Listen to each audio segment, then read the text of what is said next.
What up, folks? Once again, it is indeed your boy Tim, the handsome liberal.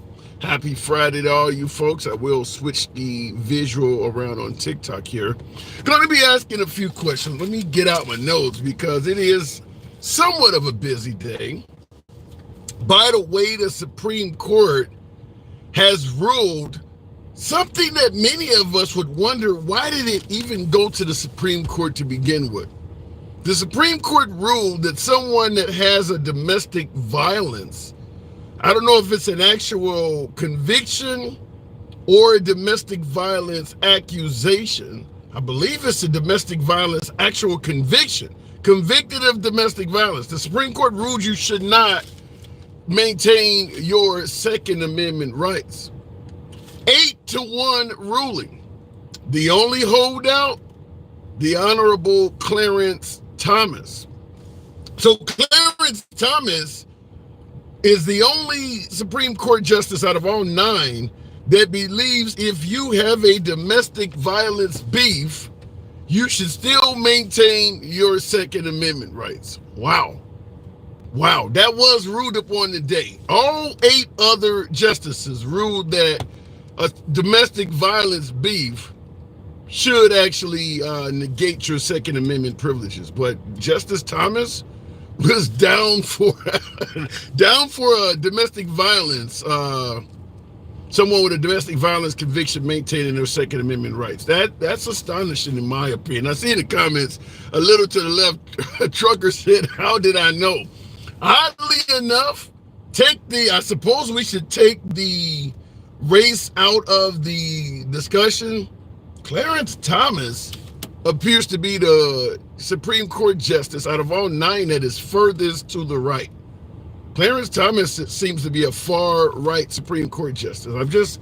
My humble opinion, maybe you disagree, but oddly enough, one of the first black Supreme Court justices. He is far right. He really is. I don't think he actually coincides with any left wing or moderate opinion. He's really far to the right, talking about Clarence Thomas. Anyhow, what we're going to be asking today, simple question: Would a coherent President Biden during the debate on next Thursday? Yeah, alter ego. Thank you for the hat and mustache to start the program off right. Appreciate your support. If President Biden is actually somewhat coherent during the debates next week on Thursday at 8 p.m. Central, I believe is when the debate takes place, Thursday night of next week. Would that change your opinion on Biden at all? If Biden comes out and he's coherent, he sounds okay, he can string together a sentence, doesn't stumble and fall, would that change your opinion on the president at all? And then there's a flip side. What if he does come out and he sounds like he is completely off his rocker, doing his best imitation of Ozzy Osbourne or the late Rodney Dangerfield, just sounding completely slobbering like he's out of it? Would that change your opinion on President Biden? Perhaps if Biden sounded incoherent, completely out of his faculties, if you lean left, would that make you consider voting for Trump? Let's say Trump sounds as dignified as you might expect. Certainly sounds like he knows what he's talking about. DJ Julio, yeah! Thank you for the hat and mustache. Let's say Trump sounds just as legible as he always does. Clearly understand him. He's not stumbling, falling. Thank you for that night hat there. Whoever sent that, I didn't see who sent that, but thank you for that. That came from DJ Julio. Appreciate it. So let's say Trump sounds fine, but Biden sounds damn near illegible. I'm talking to my liberals, Democrats, moderates, maybe never Trumpers, traditional Mitt Romney, John McCain, Liz Cheney type Republicans. Would it make you potentially sway your vote and support towards Trump if he sounded legible and Biden was incoherent? I want to ask you folks that. We're going to be talking about Biden's ability, his cognitive dissonance. We're going to be talking about that on the show today because Trump is starting to backtrack, stating that Biden, even though he doesn't favor Biden, he pointed out that Biden beat Paul Ryan in a debate, and now he is saying he believes Biden will be a formidable adversary. That's actually something he just said yesterday. He's kind of abandoned the cannot string together two sentences, does not know where he's at. He's actually claiming Biden might actually be a formidable adversary. I mean, he said that Biden was strung out on cocaine. So his description of President Biden, talking about President Trump, his description of President Biden goes from strung out on coke, 1 foot in the grave, to now he's saying he might be a formidable adversary. Don't know. We'll talk about it. Also, this one is a bit shocking, and I want to get your opinion on it before we start going into the comment section and the uncensored box. You know we run an uncensored program here all day, every day. MAGA friendly from day one. So, President Trump, this is an actual quote, stated that if you graduate from college, Mr. TT, thank you for the graphic puppy there wagging his ass at me. Thank you. Appreciate that. Talking about President Trump stating recently, I think a couple days ago, if you graduate from college, I believe his quote was, you should automatically receive a green card. Does that sound like President Trump to you? Stating that and he's also followed up by saying that applies to junior colleges as well. So if you get a degree from college, or junior college is usually an associate degree or something like that, or maybe even a certificate. I don't know how that works in junior college, but he is stating that if you acquire a college education, in advanced education, you should get a green card. Does that sound like the President Trump we've come to know and love? Where is that coming from? I want to ask you folks, when we go straight to the box, straight to the comment section, do you believe that President Trump, if he is elected in November, would follow through on providing green cards to college graduates? Because that is what he said. It's pretty easy to look this stuff up. You know, we're not coming here with misinformation. It's pretty easy to look it up. So, looking in the comments right off the bat, Trump is lying, says, I don't know who just said, let me see here. Get this one straight here. Trump is lying, says, once again, my shirt, I can't read it. Can you get a hotel room at Mar-a-Lago and play golf on Donald Trump's golf course? I couldn't afford it. Now, I'm assuming you're suggesting because of my race? I don't know, but I know I couldn't afford it. So that kind of eliminates the argument right there. Trump will say anything to win, says Speedo One. I gotta say, President Trump offering green cards simply due to a college education. Appreciate that, Deborah. Thank you for that TikTok. College education up to even a junior education. Because Trump stated they're not sending us their best and brightest, which if you got a college education, I guess you're closer to the brightest. But they're sending us their rapists and murderers. Junior college, I know a hell of a lot of criminals that graduated out of junior college. Wow. DJ Julio with the underwater graphic. Thank you. And there it is. The one and only DJ Julio. Welcome to the program. Asking that question, do you think Trump, Julio, do you think Trump, if he is elected, would give green cards out to college graduates? You know, I don't dislike that idea. I mean, yeah, it's not citizenship, you know, but if you got a green card because you came to America, you started doing better, you jumped on the American dream bandwagon and you succeeded, yeah, I think that's a good reward for that. Well, let me tell you this as a college graduate 3 times over. It's pretty easy to get a diploma from a junior college in some places. You don't actually have to be smart to get that. mean, I don't have a college degree. You can get one online pretty damn easy, Julio. You can get one online really easy. Really? Yeah. I don't think I have the patience to deal with the screen time. I mean, you're literally, I'm plumbing. I waited for you to your little thing. Handsome Liberals invited you to a chat. I've never done it. I don't know if TikTok does that or not. TikTok does it. Okay, because I've never invited somebody to chat. I guess they do it for me. Okay. Yes. So I do that, and then when that happens, then I come out to my truck and I put the AC on and I eat my lunch and I spend some time with you. I mean, I appreciate it. That's about what I got for screen time. All right, I appreciate it. You're one of my biggest supporters. You know that already anyway yourself, so thank you. So yes, you do agree with this idea, but do you think Trump would actually do it? Because he promised something similar when he was running in 2016, and he did not deliver. I think he would have the best of intentions. Again, with what he has to deal with in office is going to dictate how much time he spends on the small stuff. I would consider that something of a small priority, to be honest. Yeah. I can do it on day one. This is a pretty easy executive action. You're not going to get any Democratic resistance. Right. Well, we know what he's doing day one. Which is? Border policies. Well, those are the ones you're going to get all the resistance from.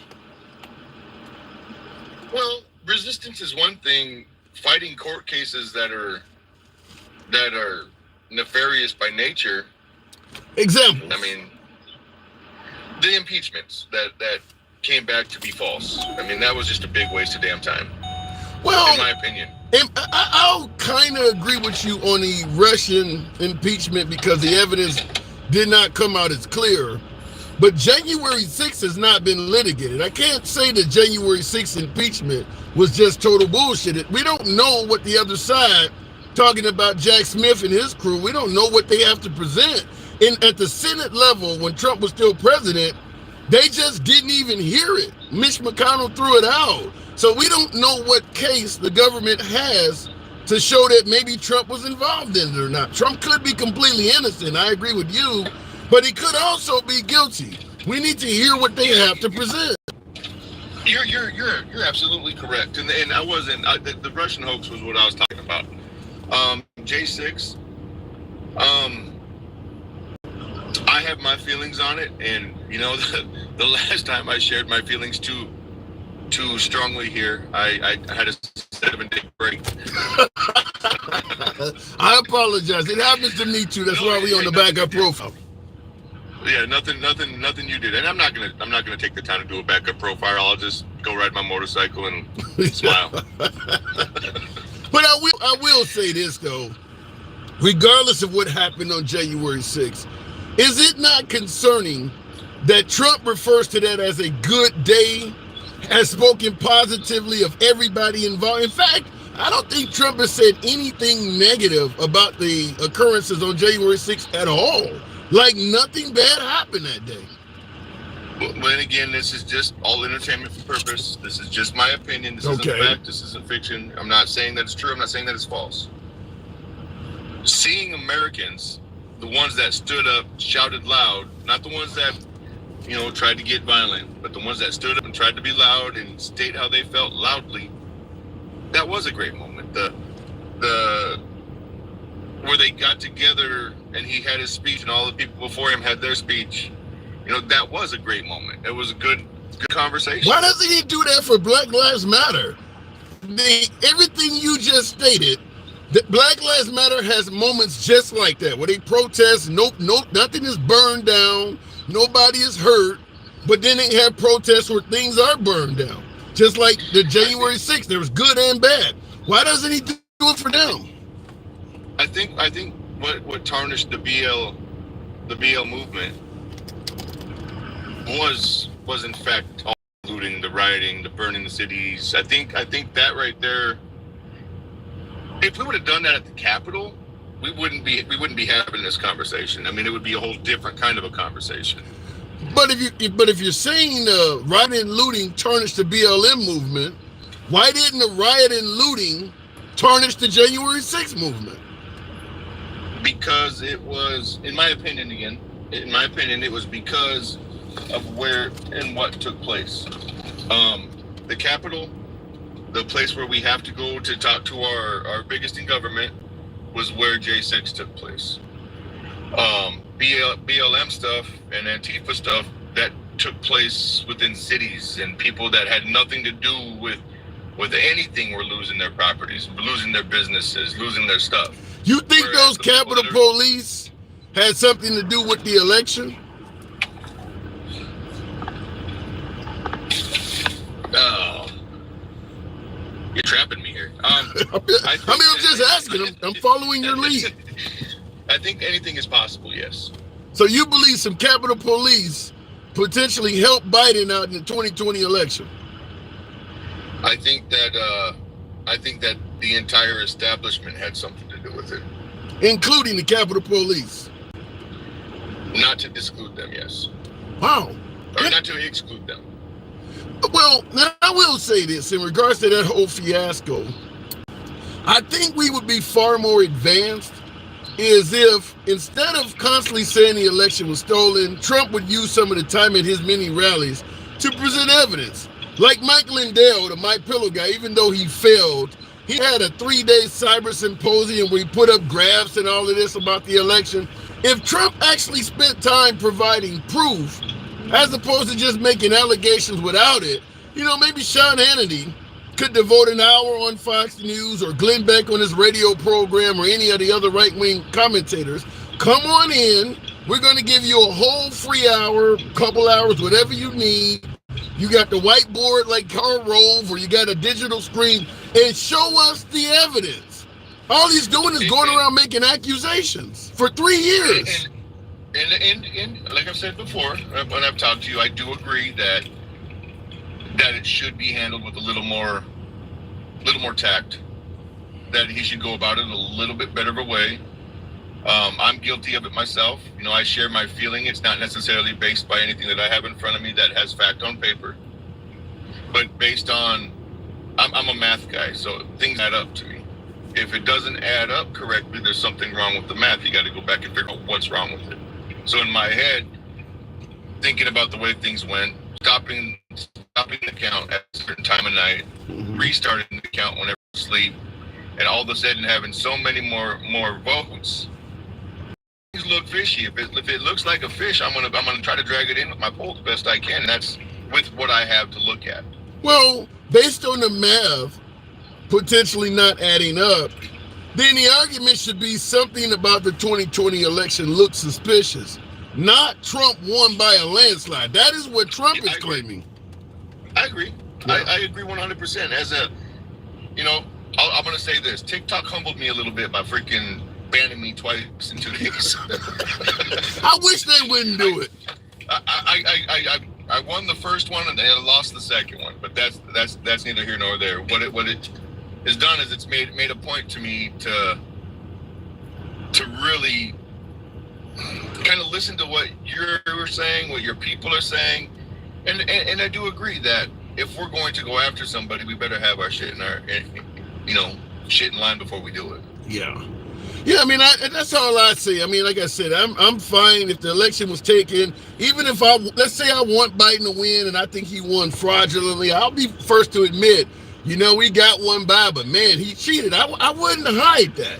I wouldn't deny that Biden won fraudulently, but the fact is, Trump is very, very short on solid evidence. It's mostly accusations. Yeah, it is. And the cool thing that I'm seeing happening, at least on the videos that I go, YouTube. If I'm driving, if I'm driving, I listen to YouTube quite a bit. But the Supreme Court's got something cooking. The Supreme Court's got some big stuff cooking, and they're protecting the Supreme Court pretty damn well right now, putting fences up for some reason. Well, I believe that to some degree, the Supreme Court is in the pocket of Trump. I think at this point, it looks pretty clear that the Supreme Court is not an unbiased court anymore. Certainly when you got one of the justices flying a flag upside down and actually using the Stop the Steal flag at his house and then blaming it on his wife. Then Clarence Thomas's wife is in contact with the Trump organization during the Stop the Steal peak. And once again, you got Clarence Thomas claiming he has no involvement with that at all. Meanwhile, the judge that found Trump guilty in his Alvin Bragg case, people were bringing up where his daughter was donating money to the Democratic Party. They're all over his family connection with the Democrats. They're totally ignoring Alito and Justice Thomas, though. Yeah. And that's kind of what I'm starting to see too. So I'm really curious as to how. I'm going to tell you this. I'm getting a little bit nervous. I'm getting a little bit nervous that I'm going to have to pull $1,000 out. I don't think it's going to get done by August, but I'm very confident that it's going to work out in Trump's favor eventually. What, the court cases or the election? Both. Well, I will tell you this, and you might like this news.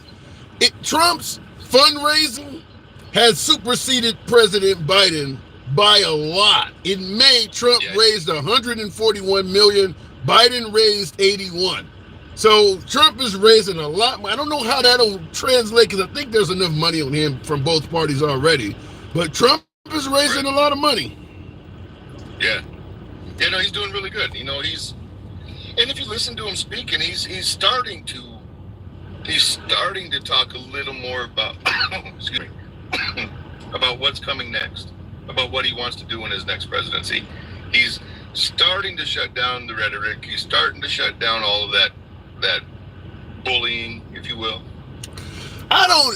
For me personally, my biggest quip, like I said, I don't believe Trump's presidency was that bad the first go round, but him promising, and I say not that bad, I mean on paper. The stuff you're talking about, the tweets, you know, that stuff was deplorable, to quote Hillary Clinton. But his resume on paper while president, I don't think was bad. But this time, I gotta admit, Julio, when he starts promising to give police immunity from prosecution, I'm scared shitless, and he did say that. Yeah. And again, we've talked about the immunity thing, and I think what he's just trying to do is and I agree to an extent. We need to have our police officers' backs. I mean, if I'm going to call a police officer in the middle of my trying times, if I'm going to call a police officer when I need them, well, maybe I should just sit back and realize they do have one of the most stressful jobs in the community. Well, my dad. If I'm going to get pulled over, hey, my hands are here, my documents are there. But that's not what he said, Julio. He said that if police get immunity, it'll give them their power and respect back. You think that giving the police immunity will make people respect them more? What I'm gonna do is when we get off when you get done with your thing today, and I'm done listening to all the other people that have to talk, I'm gonna go back and I'm gonna watch that video start to front, because I want to hear exactly how he said it, what was the context, how he led into it, how he came out of it, because I'm not very educated on that part. I don't think that cops need to have blanket immunity. I think that if they're doing stupid shit, they need to be held accountable for their stupid shit. What do they need to be given immunity from right now that they don't already have? What are they being disciplined or held accountable for or arrested for right now that they shouldn't be? You know, I can't think of a single situation that I've experienced or that I've seen in the news or on TV that, like, I don't know. I guess the one, you know, they said, well, it's still going to go to Internal Affairs anyway. That guy who shot that military guy at his doorstep. Yeah. Well, under Trump, that would be the only thing. That would be the only thing I could think of. Yeah, and that's the problem. If he's talking about granting police immunity, and even you who are, you know, you truly supporting Trump over Biden all day, every day, and even you're like, I don't know what they really deserve immunity from. It scares me, man. It really does scare me.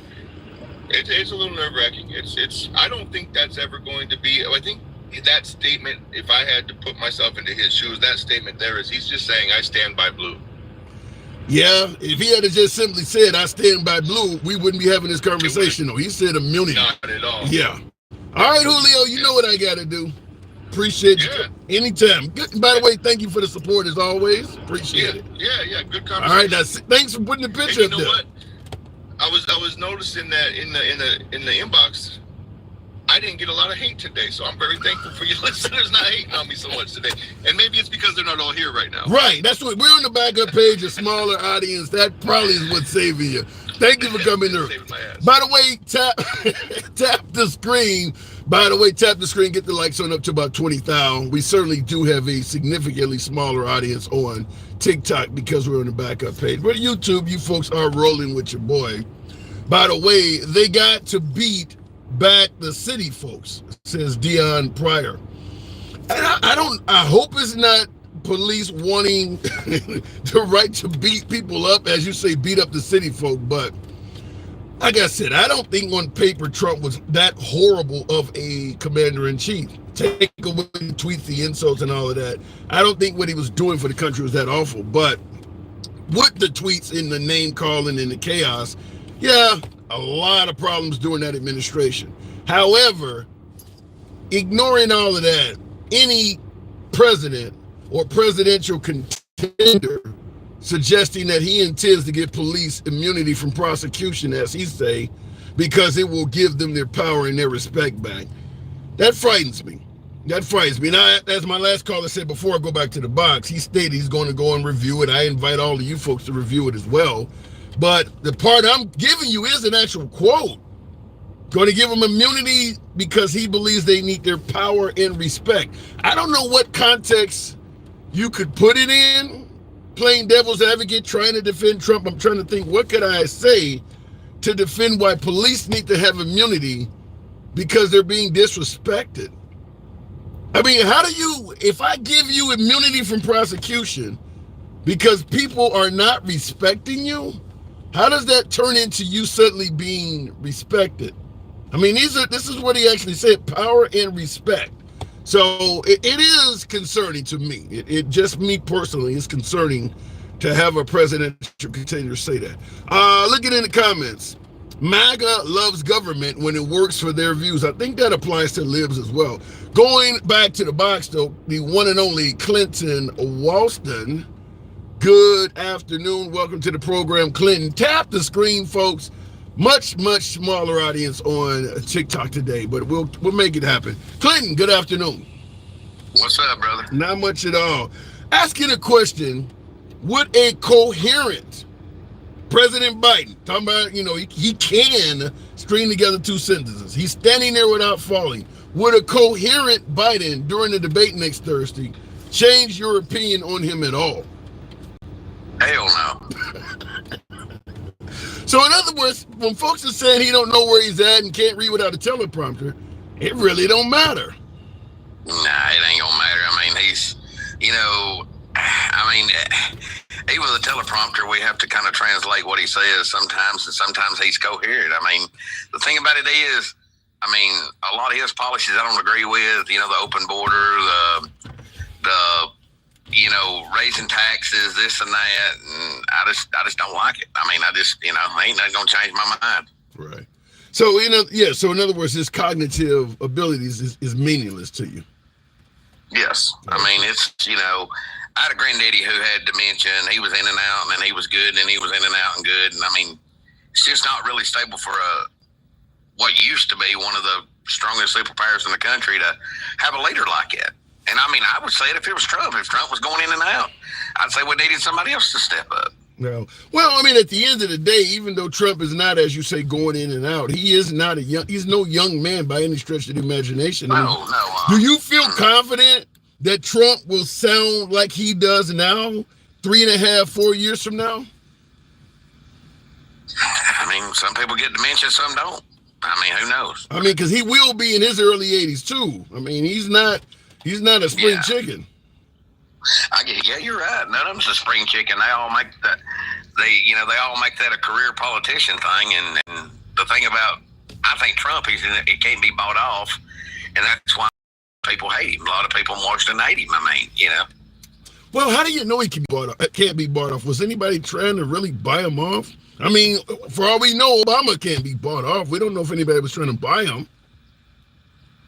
Well, I mean, I'm just saying they all got crooked deals under the table, but, you know, any president that wants America first, Americans first, the ones that was born here, I'm all for that. I'm not racial by no means. You know this. Me and you're good friends.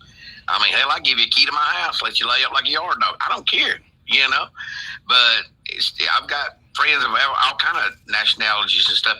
It just pisses me off when, you know, it's just like I seen a news clip. It was talking about Chicago they were like $100 and something million in the hole, and they was trying to find allocation for the rest of these people coming in Chicago and all this other stuff.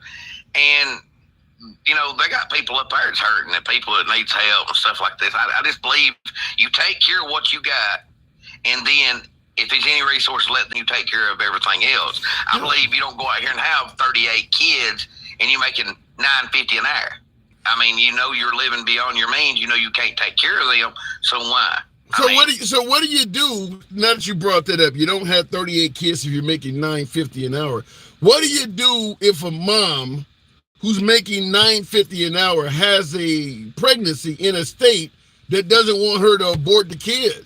Do you force that mom making $9.50 an hour to give birth to a child that you're stating she clearly can't afford?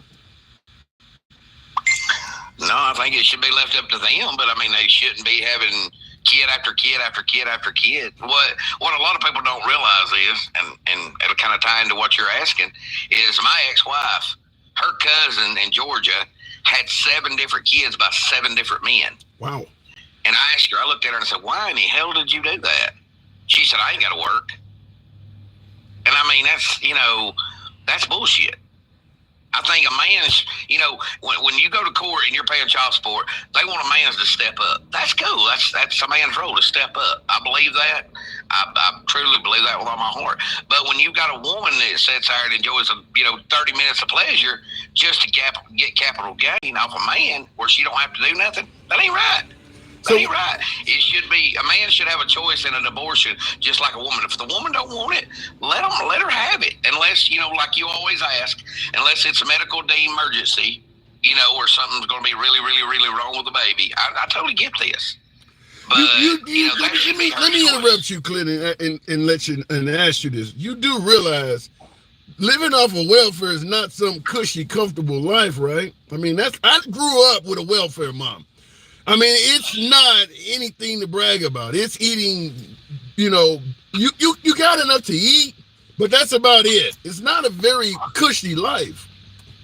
Oh, yeah, I know. I mean, you got to, I know exactly what you're talking about. You're talking to a single dad that makes $17 an hour in Bidenomics era. So, yeah, I know exactly what you're talking about. You get what you can afford, and that's all you get until the next go round. I get it. So why do folks, similar to what you just said, make it sound like a woman is going to deliberately put her body through pregnancy several times over and over again to, as somebody pointed out in the comments, to be eating block cheese, government cheese? I mean, it's not a very cushy life by any stretch of the imagination. You really think a woman would deliberately go out and get pregnant over and over again to live a welfare lifestyle? Well, if you think about what benefits they get, plus they've got 6, 7 different guys, and they're getting 6 or 7 different child support checks, and they ain't got to lift a finger. You damn right I do. Because, no offense, I don't know how it is in your part of the country, but you tell me how this goes around. You tell me how in Northeast Alabama you can drive by Hispanics place where they live, and they've got 7 different $100,000 Chevrolet sitting, Ford F-350 sitting out there, and they're living in a trailer, but they've got $350,000 worth of brand new vehicles set out there. And I've been working for 30 years paying taxes, and I can't afford a new truck. You tell me how that goes. $100,000. What it's called. What state are you in to see this? I'm in Alabama. We got a place, we hunt dove, and we got a place right there. The guy's got a backhoe. He's got 2 dozers. He's got 1, 2, 3 dump trucks, 2 trailers to haul them on, and everything. And he's Hispanic. Can't even speak English. And I don't give a damn if you can speak English, you can speak German. I don't give a damn what language you speak. But how can you come over here and have all that shit, have over $1 million worth of equity in a very short amount of time? It don't, like a guy before you, Julio, I like Julio. Like Julio said, the math don't add up. I mean, I've worked for all my life as a welder, and busted my ass and can't get nowhere. I mean, they work hard, but I'm gonna tell you, Clinton, those Hispanics you're talking about, they work hard. They work a lot harder than most Americans. Maybe the people who own that $100,000 Silverado is working 90 hours a week or something like that. His whole check is all overtime. Well, I work. You know, I was working when I was younger. Of course, things are kind of down now with the the economy and stuff. I'm not saying it's bad. I'm just saying it's down from where I was when I was young. But I used to work 70, 80-hour weeks. Every week, and take care of a family, and get groceries, and pay the bills. I worked 2 jobs. Matter of fact, that's where them come in. I'd work probably. Yeah, but wait a minute. Think of it like this. Now, let's take your scenario, the example you gave. You're seeing a bunch of $100,000 vehicles in front of a trailer, as you stated. If you get, take a picture of that, yeah. Say that again. I said I can take. This is not just 1 or 2 episodes. This will be like 20, 30 different places. Okay, but listen to your example though. They're out in front of a trailer. We know it doesn't cost a lot to rent a trailer. That's a cheap way to live. So they're in front of a trailer and they got a bunch of expensive vehicles on the outside. If you got 5, 6, maybe 7 or 8 adults living in that, like the Hispanics normally do. Their rent, their mortgage contribution is only a couple $100. Their whole check, you could easily pay. Well, if you get a $100,000 truck and you have decent credit, you can get that $1,400, $1,500 a month or something like that. It actually is affordable if your living conditions are very low. Okay, well, I mean, yeah, you're 100% right. And I do see it the way you see it because my place is paid for. Yeah. I work very hard to my place paid for. I don't have any payments period whatsoever. And you don't live in a trailer. You don't live in a trailer either, do you? I live in a brand new double wide. It's about 6 years old, 5 or 6 years old. Okay. Right. But it's a manufactured home. It's still, to me, it's a house, trailer, whatever you want to call it. Yeah, but you're not living. You're not living with multiple other working males, are you? No, I mean I've got me and my 3 kids. Right. So imagine if you had 4 or 5 other Clintons in the house with you dividing that mortgage. Could you afford a Silverado then?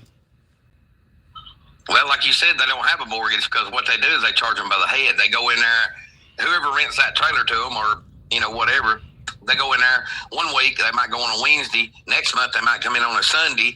They just surprise do them. And if there's 28 people in that house, then they charge them by the head. If there's 2 people in there, they charge them by the head. They don't know what day they're coming. Well, if you're renting a trailer, if you're renting a trailer, like if you go ahead and pay $40,000, $50,000, anyway, $80,000 for a trailer, you're renting a trailer. It doesn't matter how many heads sit in it. You're paying a mortgage on the trailer. Yeah, but I'm talking about they're paying rent. Is what I'm saying. Oh. Well, whatever the case may be. Like the city of Aberville, they had to actually go in there and pass an ordinance in Aberville, Alabama, because what they were doing is they were having 15, 20 in a 3-bedroom trailer, and that's not, and then they couldn't do that, and they passed the ordinance. Well, they raised hell about it. And I mean, I get what you're talking about. I totally get what you're talking about. Why would they stop them? Why would they stop a bunch of grown men that maybe aren't making a lot from their employer from living all together and pooling their resources together? I mean, that almost sounds like they hate what they're doing. Did they get mad at the fact that they have $100,000 trucks outside? Why would the city stop several grown men who are responsible, tax-paying, working people from living together? Well, it's not just grown men. It's kids, women, men, older folk. If they all clamor in one place, and they'll pile up like cordwood, and they may 10 in the living room, 10 in each bedroom, whatever. And that's just like me. If I did that, if I had 5 or 6 kids and I didn't have a bedroom for each one of my kids, because my boys share a bedroom. That's boys. My daughter has her own, and I have my own. There's 4 of us. Mm-hmm. Well, if DHR would walk in here and they'd, you're not got adequate living for amount that's in your family, you need to add a room on, or you need to get a different place. Well, that's the same way I see it. If they're going to live by the rules, live by the rules. And so, it is those rules that make it hard for people like you and me to get a Silverado, because they're trying to. I'll tell you right off the bat, I used to be an over-the-road driver in a Sprinter van. I lived in a damn van delivering freight all across the nation for 4 years. You don't need a whole lot of space. All of this, you need your own room.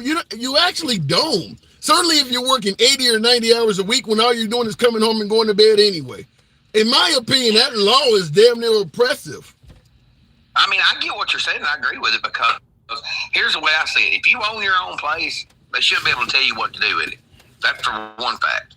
Yeah. The second fact is, you know, if you've got adequate living space, and you know the reason cities and counties and all this do this shit is because if it forces them to get more living space, that's more taxes, more revenue, more money. We all know this. Yeah. And that's why they force them laws. So yeah. So let me before I move it on and let you go, I don't want to get too far off topic, but Trump is promising that if you graduate from college, green cards. If you graduate from a junior university, green cards. Do you think what he's proposing is a good idea? Don't you like those Silverados in your neighborhood? Well, hell, if I could own one, I would. but no, I mean, you know, anybody that's better their life, I'm all for that. I just want to see this, you know, at this part where, you know, Trump was talking about waitresses and doormen and stuff not paying federal taxes on their check. Well, that ought to be everybody, because federal taxes is really not mandatory. It's in the Constitution. And it said no man should be double taxed. Well, you're taxed on every fucking thing besides breathing and shitting. I mean, come on here. Well, if you made federal taxes not mandatory, and then you had a major hurricane like we often see in Florida or down there in some of the more impoverished areas of Alabama or Mississippi down on the Gulf, and there is no federal taxes, who's going to help those people out? The state doesn't have enough money. There's no federal taxes to pull from now. Ronald Reagan said none of the federal money, in 1983, said none of the federal money actually goes to run the country. Yeah, it was all going to his pocket. He was getting plenty big-ass federal checks talking like that. I mean, when these people call in for FEMA to help them out after a natural disaster, that is federal money. You realize that, right? Yeah, that's federal money, but here's the thing about all that. And I know you're probably going to disagree, or a lot of your callers, is if they quit giving our damn money to Ukraine and other countries that hate us, why couldn't we just stockpile that money and then give everybody a tax break?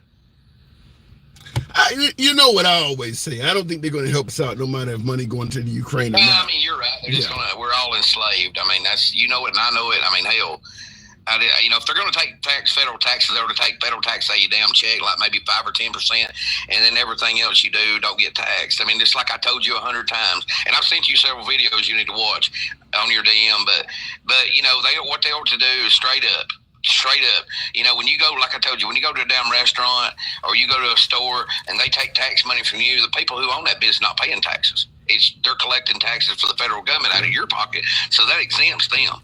No, they do pay some form of federal taxes as well, though. Yeah, but I'm just saying they collecting it for the revenue part of that. They don't pay as much. I mean, my dad used to own a store, so I mean, I kind of see where it's going, but it's one of them things that just absolutely eats my ass up, because there's so much government. I'm not saying Republicans or Democrats. I'm saying all this shit. Right. There's too much wasteful ass spending. I don't disagree. There's just way too much. All right, Clinton. I mean, I got to move it on, but I do agree with you. There's a heap of wasteful spending. I'll talk about it on the other side, but I do appreciate you coming on. Yes, sir. I think if Trump comes out and does good, he'll do good. If Biden don't stumble and shit his pants, he'll be all right. All right. I tend to agree that, and I think that if Biden comes out, as he says, and don't shit his pants, Biden's going to do more than good. I think he'll do great. I think because the bar for Biden has been lowered so low, if he comes out there and sounds coherent and sounds dignified, I think that will give him a much higher rating than people realize, because they have ranked him so damn low. Did Cook County Jail have a yard sale for t-shirts? Gen X, thank you for your support. Gen X, I always love hearing from Gen X. You suggesting in my orange t-shirt? Oh my God, I'll leave it alone. Funny though. They are buying Maseratis in Ukraine. Why the hell would anybody in Ukraine, while the country is actively at war, go out and buy a Maserati? They're going to drive around the destroyed streets of the Ukraine. But you said Maseratis, plural. I think this is a case, maybe there's a Maserati there and somebody's trying to make it sound like everybody has them. I'd be curious, like what my last caller was saying, $100,000 Silverados parked in front of homes owned by Hispanics. I'd be curious to see how widespread that is. Or is it like one Maserati? I'd be curious to see that as well. Because I don't know any Hispanic that's doing it like that. That's me, though. I don't know anybody Hispanic that's doing it like that. But in his area, maybe there is. Biden has made good on, what does that say? Biden has made good on most of his promises and tried on the others. Trump is a BS artist. Facts only. Well, I think you're being a bit unfair to Trump.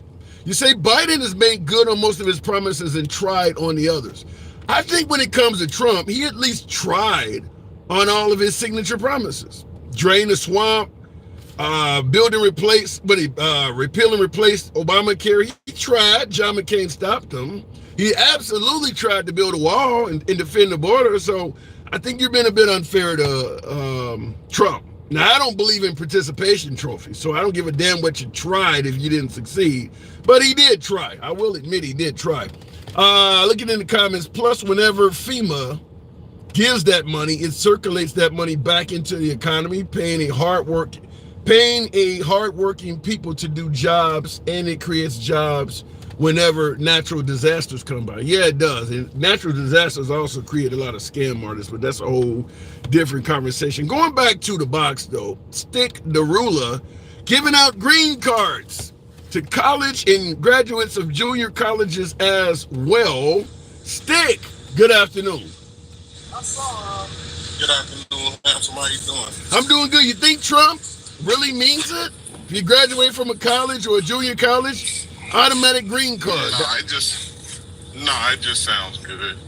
He don't want nobody over here that's not from here, and now you have a college degree and you may be smarter than me. Nah, he's not gonna do that. Well, Trump has a college degree. Paid for a college degree. Paid for. Remember that. Paid for. Yeah. He tries to put that MIT thing out there all the time. My relationship with MIT. No, nobody believes that, bro. You got a paid relationship with MIT, if anything. So you believe he bought his degree? Yeah, he's using MIT just to get their name out there. Anything he says, people just flock to it. So that gets MIT out there a lot of publicity, especially among the people who will never see MIT being MAGA. But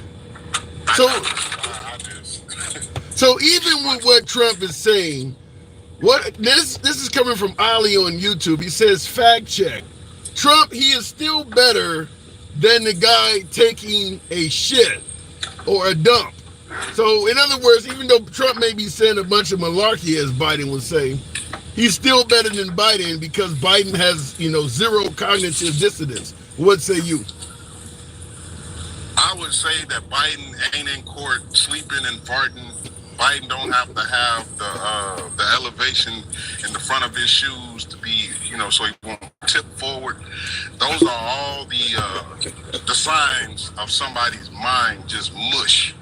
It's elevation in his shoes. Now I heard Ron DeSantis had heels built in his shoes, but Trump, elevation in his shoes. I've never heard this. The front, because he leans forward.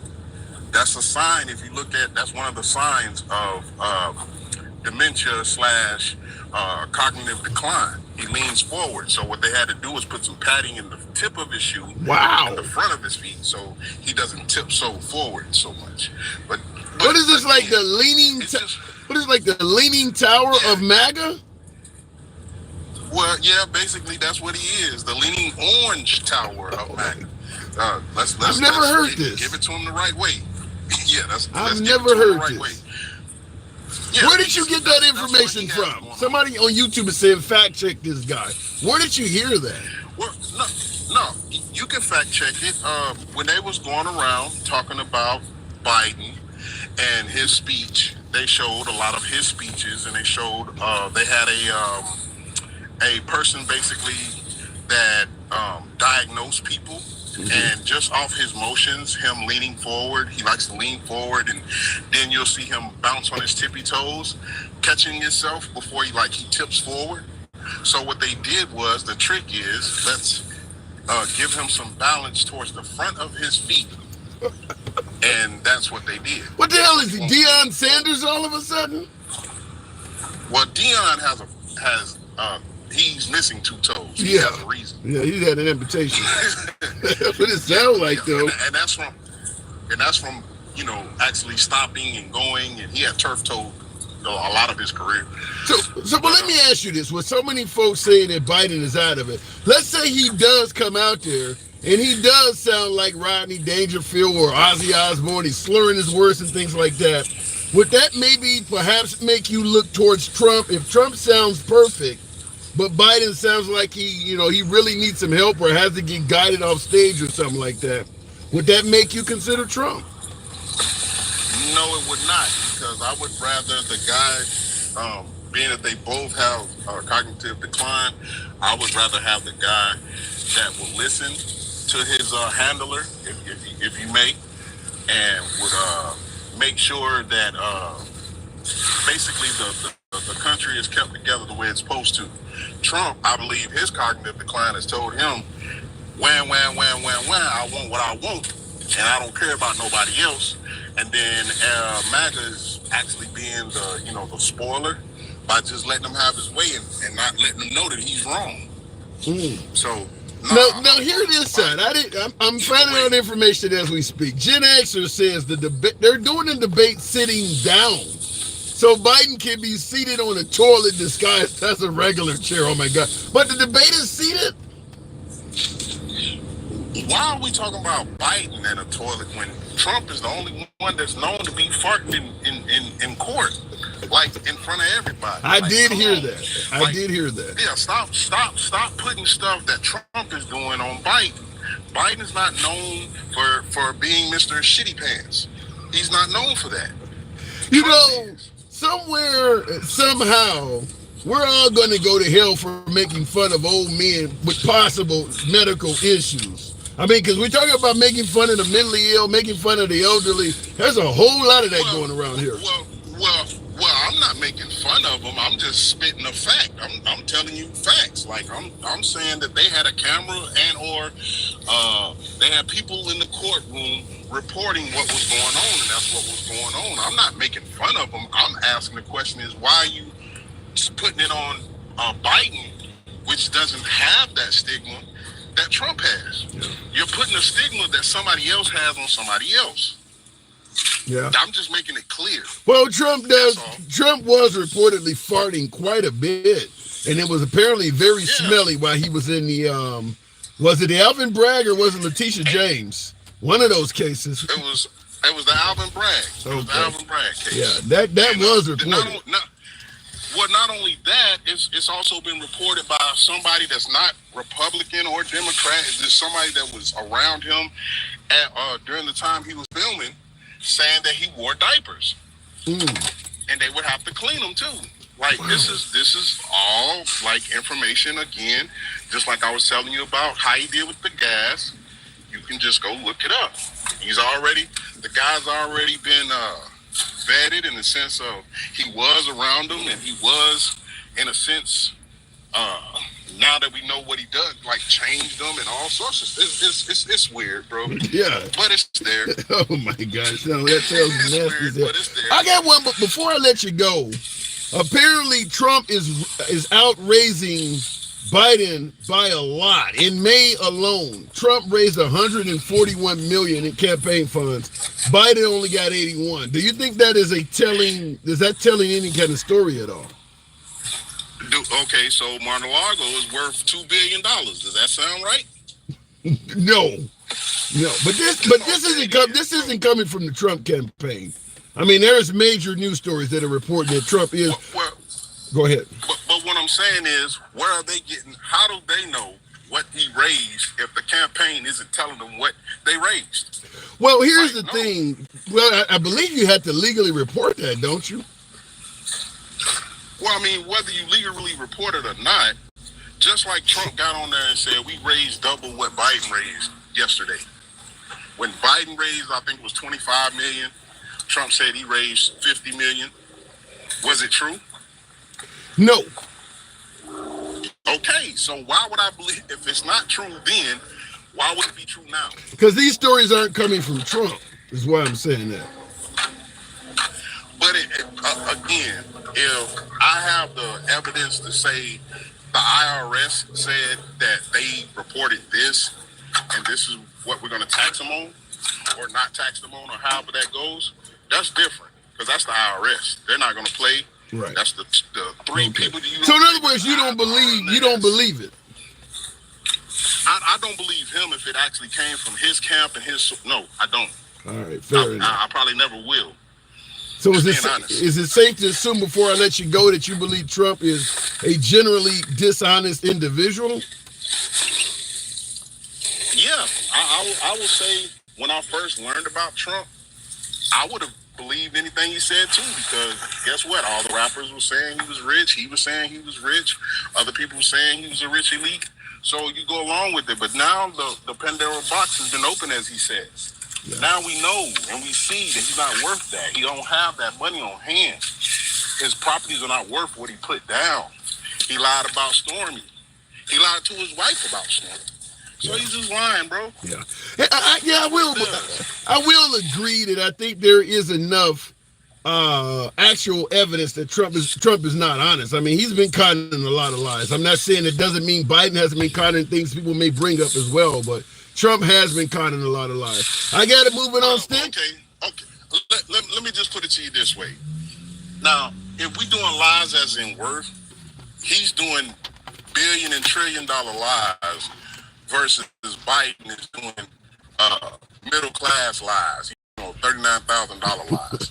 So at the end of the day, which one affects you more, the $1 trillion lies or the $39,000 lies? And that's what I'll end. I don't want to go down the wormhole of which lie is worse, but a lie is a lie. And I think that just in regards to Trump, I think he has been caught in enough lies that even his supporters are like, well, they all do it. They're not even disagreeing with it anymore. Stick, appreciate you coming through. You're right on that. All right, now you have a good day. You too. By the way, tap the screen, folks. Considerably smaller audience. I haven't been on this page in a while, and it's certainly I'm seeing that with the numbers being so low, but I'm not soliciting you guys to tap the screen as much as I normally do. Please do that. Help get the likes up to about 40,000. We can do that if you let your thumbs not be lazy. It does help out the algorithm, brings in more MAGA. That's how the program is ran. We don't block, ban, or censor anyone for their commentary. You don't have to agree with the host. You don't have to agree with anybody in the comment section. We are about free speech here. Always has been, always will be. Feel free to share the live as always as well. Helps out as well as we build this page up, because we will be here for a few days. Nevertheless, looking in the comments, the government needs to stop telling me how to raise my family. Stop letting those Mexicans live together. I don't get it. Where do you go? You got a problem with Marsha and Peter Brady and all them living together too? I mean, we know in this country the price of housing is pretty damn expensive in most areas, unless you live out in rural Alabama somewhere. In any metropolitan area, the price of housing is pretty damn high. One way to negotiate away from an expensive mortgage is to do what a lot of the Mexicans and Hispanics do. Pile up a bunch of people in the same dwelling. You outlaw that, you literally are making them struggle financially.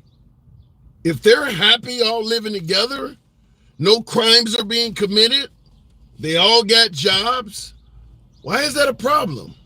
Why do you want to spread them out and make them collectively poorer? Why would you want to do that? I mean, they figured out the system. If everybody's going to charge more for homes and dwellings, we'll just put more people in the house. Then you pass a law to prevent them from doing it. I don't see how that helps anybody out. People don't like to see people do well. That's what it sounds like. 40 FM. Appreciate the comment on YouTube.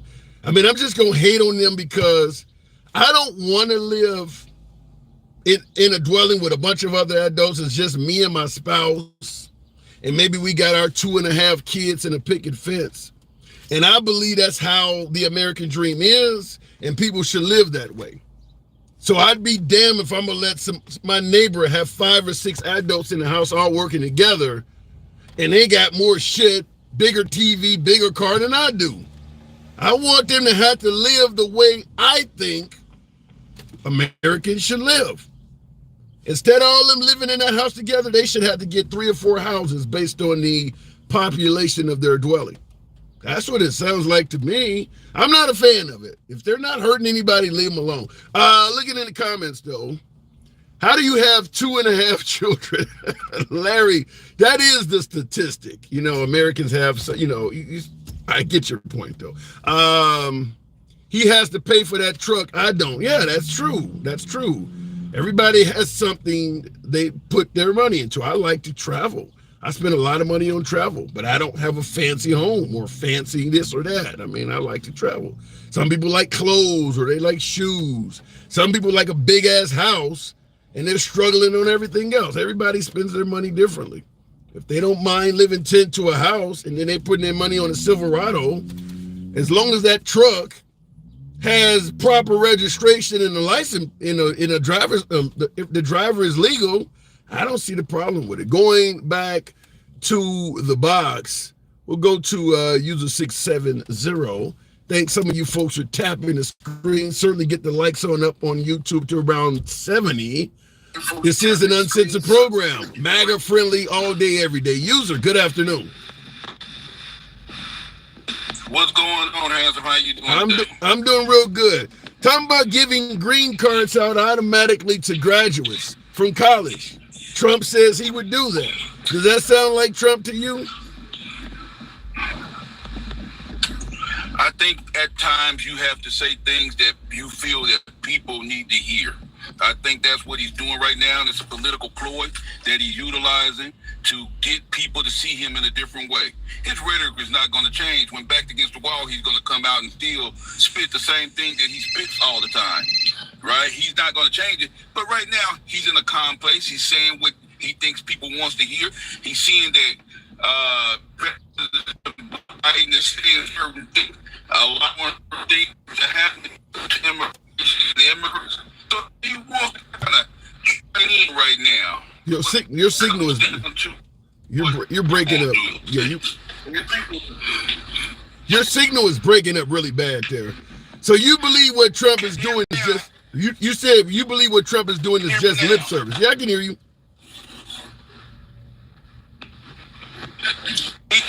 Right now, what you're getting is an individual who's just playing on particular situations. I think when it comes down to it, when the rubber meets the road, those things are just political tools to get him in office. Okay, I'll say this. Oh, I tried. It just didn't happen. Right. So I think that's what we're going to see when it comes down to it. I think it's just talk. So I mean, you could have a politician, as you say, saying what people want to hear, but actually is going to follow through on it. Maybe I wasn't going to do this, but I'll promise it. And if they show me some love at the polls, I'll go ahead and give them this bone that I would normally have not thrown. Is it possible he may actually do it? I don't think so, because I think his base wouldn't take it positively. I think that it'll affect him in a negative way. If he were to try to sell that rhetoric, I would imagine a lot of MAGA coming out angry and upset. You're breaking up some more. I'm gonna have to move it on, but at the end of the day, you believe that him promising to give green cards to college graduates, essentially what you're saying is it's just a lie to get votes. It's just a lie to give votes. I hate to say it like that. It shouldn't be the case. We should be basing everything on the merits and true ideas of the candidates. But I think politicians are going to say certain things to get them elected. What about Biden? You think Biden lying about anything? Well, here's what I think. I think he does tell those things, tell fibs just like any other politician. But I look at the things that he has done since he's been make me believe Okay, I gotta move it on. All right, unfortunately, unfortunately, and I would love to have you come back anytime, but your signal degraded so bad that I couldn't continue the conversation. So, user, come on back anytime, man. But yeah, you might be in a bad area or something of that nature. MAGA agrees with everything Trump says. I don't totally agree with that. I think that Trump supporters, and thank you, Lisa, for the support. Appreciate that. It's a small audience today. I don't expect a lot of support on the program, so certainly thank you for that. I don't want to say that MAGA will agree with everything Trump says, because I have talked to some, but not many Trump supporters that believe or agree with him promising to give police immunity from prosecution. Even most Trump supporters think that's a bad idea. So not everything he says. Trump has also stated you should get vaccinated. They booed him for that.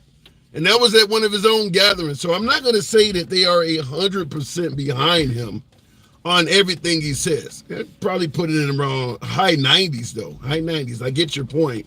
But I can come up with a few things that Trump has suggested or promised. And even MAGA was like, no, that's not a good idea. And I agree with my last caller. I don't believe MAGA in general, talking about Trump supporters, devoted supporters of President Trump, I don't believe they in general would support automatically granting green cards to anybody who graduates from college or a junior college. I don't believe MAGA would support that either, like my last caller said. Looking in the comments, Master P on the phone. I don't think he sounded anything like Percy Miller there. I didn't hear Master P on the phone. And I like Master P. Make him say, I didn't hear that. I'll have to circle back to you on that one. I don't quite get what you... Trump desecrated. Damn. Trump desecrated the flag with his logo, face, and disrespect to our fallen soldiers, says Rafa Bar. I do believe that does go against the flag code. When you change the colors, I mean, there's certain treatment, certain alterations to the flag that goes against the flag code, and certainly putting Trump's face in the middle of it. I have seen some of those flags. It does obviously go against the code. Just like I had a caller on, we did a program about a year or two ago, and had a caller that was adamant that the LGBT community putting all those different rainbow stripes on the U.S. flag, getting rid of the red and white stripes, and striping it out in rainbow fashion, like the LGBT colors are, was a measure of disrespect to the flag. Completely hated it, completely was pissed off about it. And I countered him, and I don't disagree. The flag code says you should not alter the colors of the flag. But then I brought up to him, what do you think the police blue stripe flag is doing? The code clearly says changing the colors is disrespectful to the flag. So all of these civil servants, I believe the fire department puts a red stripe through. I think they use green or yellow for the nursing community. All of that stuff violates the flag code. It's just when the LGBT community started doing it, we had an issue with it. But the police Blue Lives Matter flag, that violates the code as well. We just overlooked the violation because we favor police. But what they're doing is no less of a violation than the LGBT community. Looking in the comments, though, you can't wear the flag either, like shorts and jackets. Is that true? I came really close because I'll be on live on July 4th.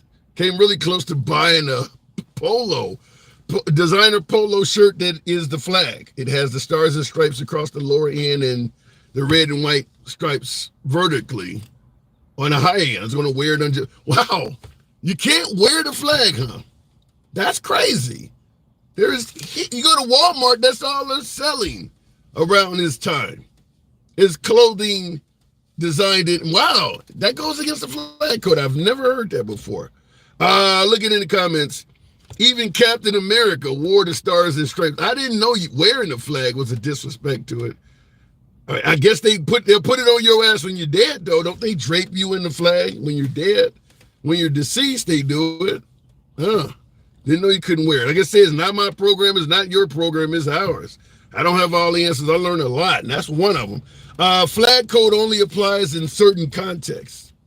The U.S. Supreme Court has repeatedly struck down laws that prohibit improper use or desecration of the flag. Well, it's a difference between what the flag code is and what is actually a crime. It's not. Violating the flag codes in 2024 is not going to get you put in jail. Obviously, burning the flag goes against all the flag codes, but it's still protected free speech. So you're not going to go to jail for violating the flag codes. And the comment says, why don't you like Trump?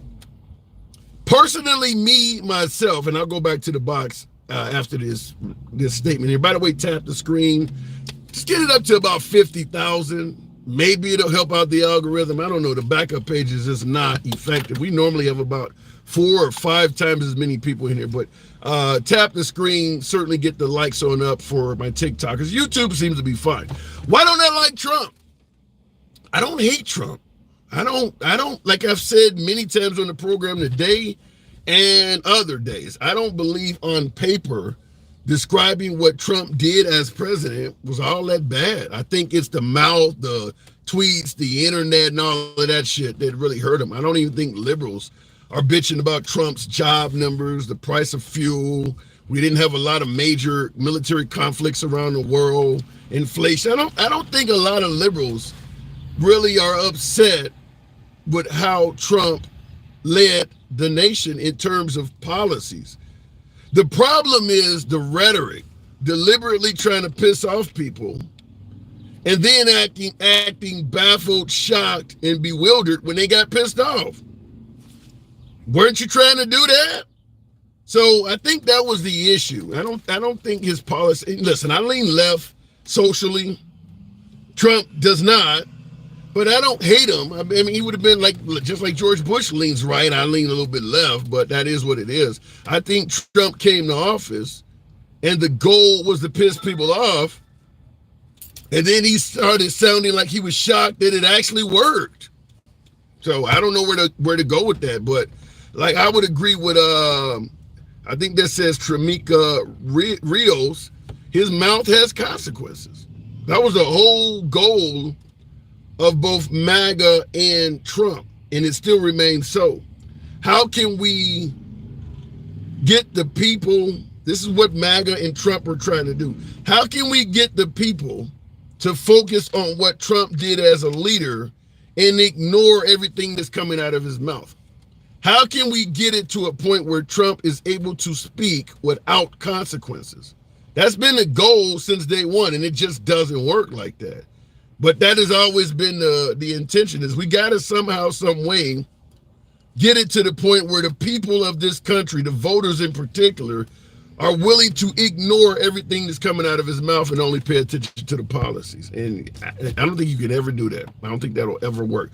What policies did Trump have that improved the economy? He's getting credit for Obama's economy. Well, then not fucking it up is one of his policies. Let's be clear, and I say this all the time, I think it's unfair to Trump. If Trump inherited a great economy from Obama, and I do believe the economy was pretty good when Trump took office, even though he made it sound like we were living in the Great Depression. But he says it now the same way. But I do believe Trump inherited a decent economy from Obama. Alter ego. Wow. Thank you. With the galaxy. Thank you, boy, to outer space. Thank you. I do believe Trump inherited, that mustache to go along with it. I love it. Got me in space looking Hispanic. I will say this. I do believe Trump inherited a good economy from Obama. But let's be clear. If Trump had destroyed Obama's economy, we'd be blaming him, right? If the economy went to shit under Trump, we'd be blaming him for it. But he maintained it, and some would say even improved it. He gets no credit. That's not fair. That's essentially saying that the only grade Trump can get on the economy is a bad one. If the economy is good during this term, we're going to blame Obama. If it's bad, we're going to blame him. That's not fair to the man. Steve, super effective. Steve, that makes my Friday. Thank you, Steve, for the impressive support on the day when we're using the backup page. Steve, thank you. Appreciate that. He didn't improve anything, says Big Mac. I disagree. I believe the job numbers under Trump are better than Obama. If I'm wrong, I'd certainly somebody send it to me inbox. Let me. I'm not talking about compared to Biden. Biden's job numbers have improved over Trump's, but I believe Trump's unemployment rate was better than Obama. Prove, if I'm wrong, like I said, send me the information in the inbox. We'll certainly address it. I'll concede the point on a future broadcast, but he did improve it. I do believe Trump improved the economy to some degree over Obama. But let me just say it this way. Even if you think he didn't improve it at all, he didn't destroy it. The economy during Trump's term, pre-COVID, before COVID kicked in, it was a good economy. How is it that he should not get any credit for that? In my opinion, that's just not fair to President Trump. Now, I'm not going to pretend like Trump wouldn't do the same unfair shit to somebody else, but we're not doing that here. I do believe that Trump should get credit for maintaining the economy. I believe he improved it a little bit. You guys may disagree, but he didn't destroy it by any means at all. And he could have done that. He could have made a bunch of decisions to do that. Going back to the box, though, we will go to trying. Latinos for Trump, says Mikey L. You got in the comments Latinos for Trump with a name like Mikey L. I've never met a Latino named Mike. Okay, all right. Trying. Good afternoon. Yes. All right. My thing about the green card deal. Sure. I'd say most MAGA will not agree. Yeah, I agree. But it is Trump's choice. It's kind of what he pushed before in 2015 with DACA. He was willing to give them amnesty and some of their family members. But he didn't do it. Well, hold on. He didn't do it because Congress denied. Yeah. And he took office. He took office with a Republican Congress. So his own Congress didn't back him. Yes. Yeah. So many of the Republicans would not back him, and that's where all the trouble with the Republicans and him began, if you think about it. I'll let you continue, but let me just say this. I don't think his trouble with Republicans began there. I think anytime you come on the scene calling everybody a swamp creature and promising essentially to be an office snitch, which is what he did. I'm going to drain the swamp. I'm going to name names. You're essentially promising to be an office snitch. You're going to have problems from the moment you promise to do that on any job site.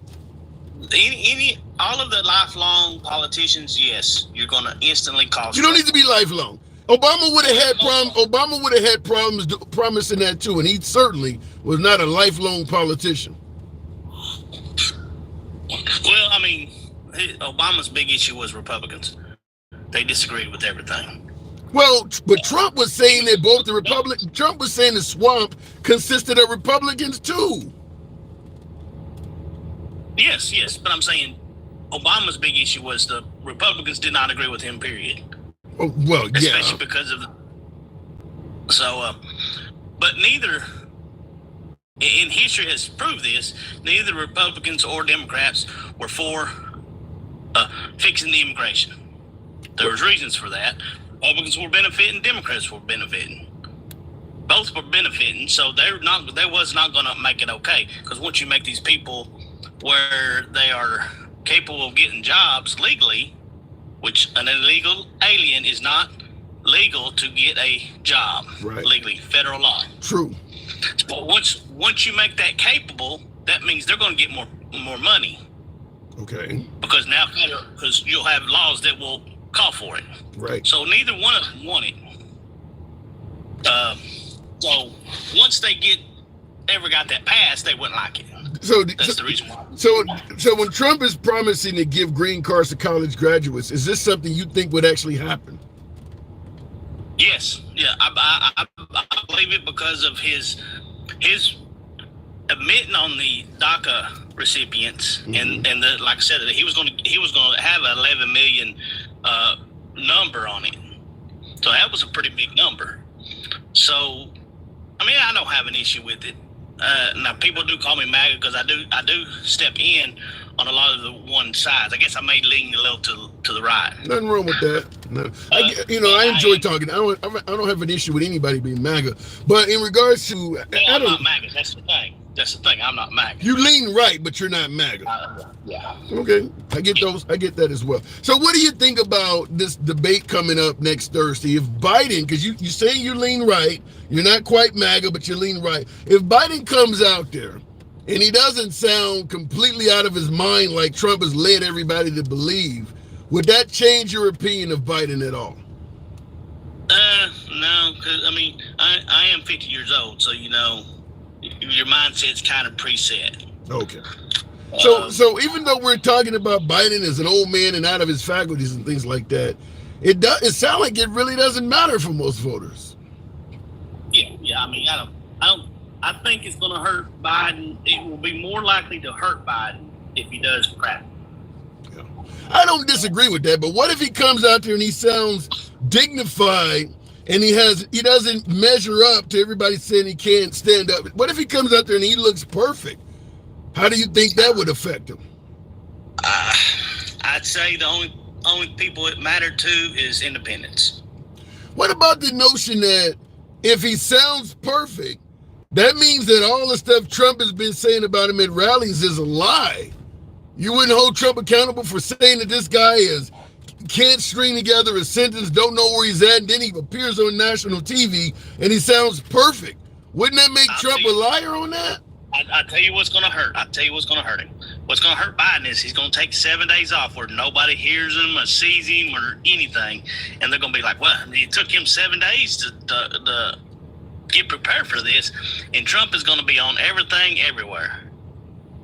Yeah, so what are you saying? If Biden comes out there and he looks dignified, somebody prepared him? I don't get what you're saying. Well, I mean, yeah, he's going to be prepared. I know that. If you got dementia, you can't be prepared. How does it? I mean, a person with you can't go and make Ozzy Osbourne come out and sound like somebody dignified. But what you're not getting is that's the reason why they've already pushed him being on drugs. Who pushed him being on? Everybody's already, especially on the right, saying he's taking some kind of medication and they're pumping it on him to get him past some of these, and that's what they're going to say. Okay, but do you believe that's true? Well, if he's got dementia at all, he's on some type of drug. Okay. Trust me, I know it runs in my family. Is that how dementia works, where you're out of your mind, but somebody can hand you a drug and you sound perfectly normal? You can be, because all dementia is a chemical issue. Then why would there be so many public episodes of him looking and sounding funny? Why wouldn't they give him the drugs then? He's at the Juneteenth celebration, just kind of standing. Why wouldn't they give it to him then? You can only take so much of anything. What are you, a doctor? No, I mean, it runs in my family. I know how they do it, especially at the onset of it. Okay. But you got to realize Reagan had it also. Well, Reagan got it well after his pregnancy. Well, it started towards the end. Started towards the end. But yeah, he was able to get past it. Now, during our conversation, you said you started out by saying you're not MAGA, correct?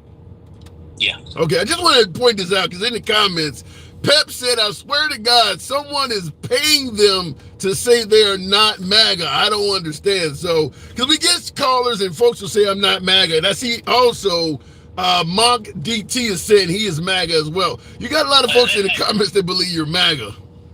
Let me put it this way. That one hat you got behind your head there is more of anything with MAGA on it that I ever had. All right. Who'd you vote for in 2020? I did not vote 2020. Why not? I did too. Huh? Why not? I'm in a state that don't matter anyways. Okay. 2016? 2016, I did vote Trump. Okay. Well, why would you vote in 2020 if you're in a state where it don't matter? You got to realize I'm from the South. We know the Clintons too well. Fair enough. All right. So you voted in 2016 because you weren't a big fan of Hillary Clinton, but you sat it out in 2020. Yeah, but sadly enough, it's only going to be a 4-state deciding who's president.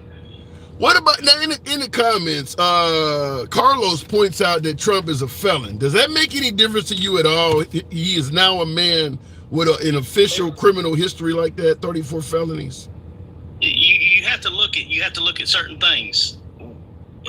For them to charge him as a felon, what really would have had to happen first? He would have had to been charged as one of the other things that they made that as a felony charge. They brought back a misdemeanor, which has already run out of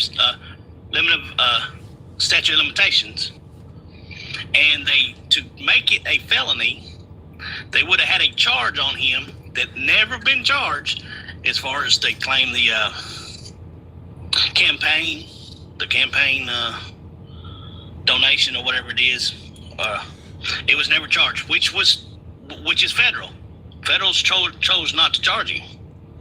Do you believe he even lied on any documents at all? I do believe. Well, no. I mean, how do you call that a lie on the? If you hand over a document referring to it as something that you know it is truly not, that's lying on a document. Well, I mean, but is it really lying if you're putting a kind of like Hillary did, is putting it as a lawyer expense? Are you really lying? He paid the lawyer. You know what he is. Okay, so do I agree that he lied about the whole woman herself? Yeah, he probably hit it. Okay. All right, we're getting somewhere then. All right. I disagree that itself was a crime, because it's not. All right. So at the end of the day, you do believe at the very least he's lying about not having sex with Stormy Daniels. Yes, I believe he probably lied about that. Okay. But not lying about but as far as about it being able to be a charge, no. Hush money's not a crime. What about his claim that he won the 2020 election by a landslide? I would never say a landslide. Okay, so he might be lying about that. Do I think there's many fishy things that went on? Well, I mean, not asking you about fishy things. There's likely, in a country with 350 million people, every election has some fishy things in it. Yeah. He said he won by a landslide. Do you believe that's him being honest? I don't buy no landslide, no. All right, fair enough. All right, we got somewhere. It's a little difficult, but trying. It's the first time talking. Yeah. Appreciate it. Good talk. Come on by anytime, man. My door's always open to you. Yeah, but hey, mark my words. If he becomes president again, you'll see some immigration. He'll have to struggle and fight the Republicans especially, but he'll push some of them where they'll change their tone on it, just like he's already done on abortion. He's told them, don't be so strict on abortion. Yeah, I think we could certainly hash that out if it happens in the future, but I got to say, I think you're completely wrong on both of those. I think if Trump is reelected, you're going to see abortion go further to the right, and immigrants is going to be their ass. I really disagree with you. Anybody hoping to graduate from college and be allowed to stay here under the Trump campaign, to me, I can only laugh at it. But maybe you're right. We'll talk about it if it happens. Go ahead. They have that in military. They've had that in military. This ain't the military. This is Trump. I'm saying they've had that in military. So what's the big issue with it being, to me, what's the big issue of being collegiate? I'm with you. I'm fine with what he stated. I just don't believe he would follow through on it. That's my opinion. I mean, the way he's talked about immigrants being rapists and murderers, and all of a sudden he want to reward college graduates, I don't see it. He's been talking about the largest deportation in history and all this stuff, and suddenly he's talking about giving out green cards. It is a complete 180-degree shift. It makes no sense. A green card is not, it doesn't give you the right to vote, but it is a path to citizenship. Okay. All I've heard from him is getting these people out of here. The last thing I've ever heard him talk about is now handing out green cards. It's 180 degrees different from what he's been talking about over several years now. It does not fit. In fact, if I only heard the audio of this, or if I only saw it on text or paper, written on paper, I would think it was a lie. I would think Trump didn't even say it. It's AI or something. I wouldn't even believe it came from Trump, because his rhetoric on immigrants doesn't come across as if he's interested in handing out green cards. But hold on now. Many of these people that have been charged with murder, raping, and everything like that, what do you think they should be deported? Yes.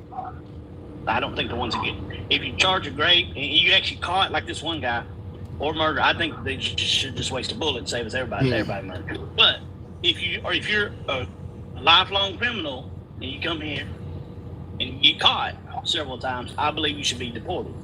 Now, I'm not talking about speeding tickets or something, stop signs. I ain't talking about nothing minor. I'm talking about some of the major crimes. Right. Well, Trump is not talking about only rapists and murderers. When he say largest deportation in history, for him, coming in this country illegally is enough to get you deported. You don't even need the speeding ticket.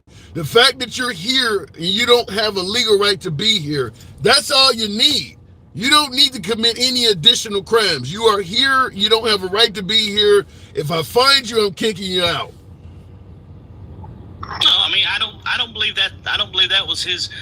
I don't believe that's his stance. I do believe it's his push to get not just the Republicans but the Dems to change their, because the whole thing is to try to make everything is making a agreement. There's going to be a little push and a little shove. That's where you move the needle. I believe that's his way of pushing to move the needle some. If he comes out and he threatens, we'll get them all out of here. Well, what is that going to happen if he gets into the office? What do you think he means? What do you think the largest deportation in history? What does that mean to you? No, hold on. I'm not saying. I'm saying. I mean, it's got to be pretty big because Obama deported quite a few people. Right. But I'm saying I think he's using it as a whole to try getting them to sway a little bit, because he's going to need them to move. So he's lying about it. I don't think it's going to be a deportation like what he says. No. So he's not. So this is another thing. He's not being honest. I believe he'll do like what he stated in 2015, 2016. I believe he will come in, and if you're a felon, you're going to get deported. No. And, I think that's the way they're going to do it. They're going to come in, they're going to give the steps. I'm not hearing nothing about what you're saying. Sounds like the largest deportation in history, and he's saying that over and over again. You're interpreting something that sounds considerably more moderate than what he's actually saying. I'm explaining exactly what he written down on his platform in 2015. Okay. All right. I got to move it on, Troy. It's not much of a change. It's just I think he's going a different route to try getting it. All right. We'll see. Appreciate you coming through. Yeah. And that's one of the things I want to point out. Now, my last caller said he wasn't MAGA, so we'll leave it at that. But a lot of folks who are supporting Trump, and he did say he was supporting Trump. He's not MAGA, but he's supporting him. It's amazing at how many folks believe that Trump is not being honest about a lot of his campaign promises. I'm not saying anything to defend Biden off of this, but it is making Trump sound more and more like a typical politician. He's promising a lot of things that even his supporters are saying, that ain't gonna happen. The immunity thing, that ain't gonna happen. I mean, he's making a lot of promises that even his supporters are admitting, well, he's only trying to do that to do this, or he's only saying that for this reason. That sounds very much like a typical politician. And I see in the comments just like a typical man. Oh my God, bless your heart. You've been some awful guys out there. Gen Xer says, incentivizing illegal immigration is fucking stupid. Trump should not do that. That it's like saying it's okay to trespass in my home if you clean the bathroom. Actually, that resonates. That does what he's saying. Basically, if you start promising to give people college educations or other things, you do incentivize coming here illegally. And unlike my last caller, Gen Xer is openly MAGA. He doesn't, mince words. He's MAGA. And there is a perfect example. MAGA's not going to be in favor of giving green cards to immigrants, and I don't believe. I'd say probably at least 80%. Whoa, DJ Julio, thank you for the underwater display there. I do appreciate that. I do believe that a large, overwhelming percentage of MAGA would not be down with giving green cards to aliens. I mean, it's kind of like, I believe one of the Confederates said during slavery, like during the Civil War, rather, if we're not fighting over slavery, what the hell are we fighting over?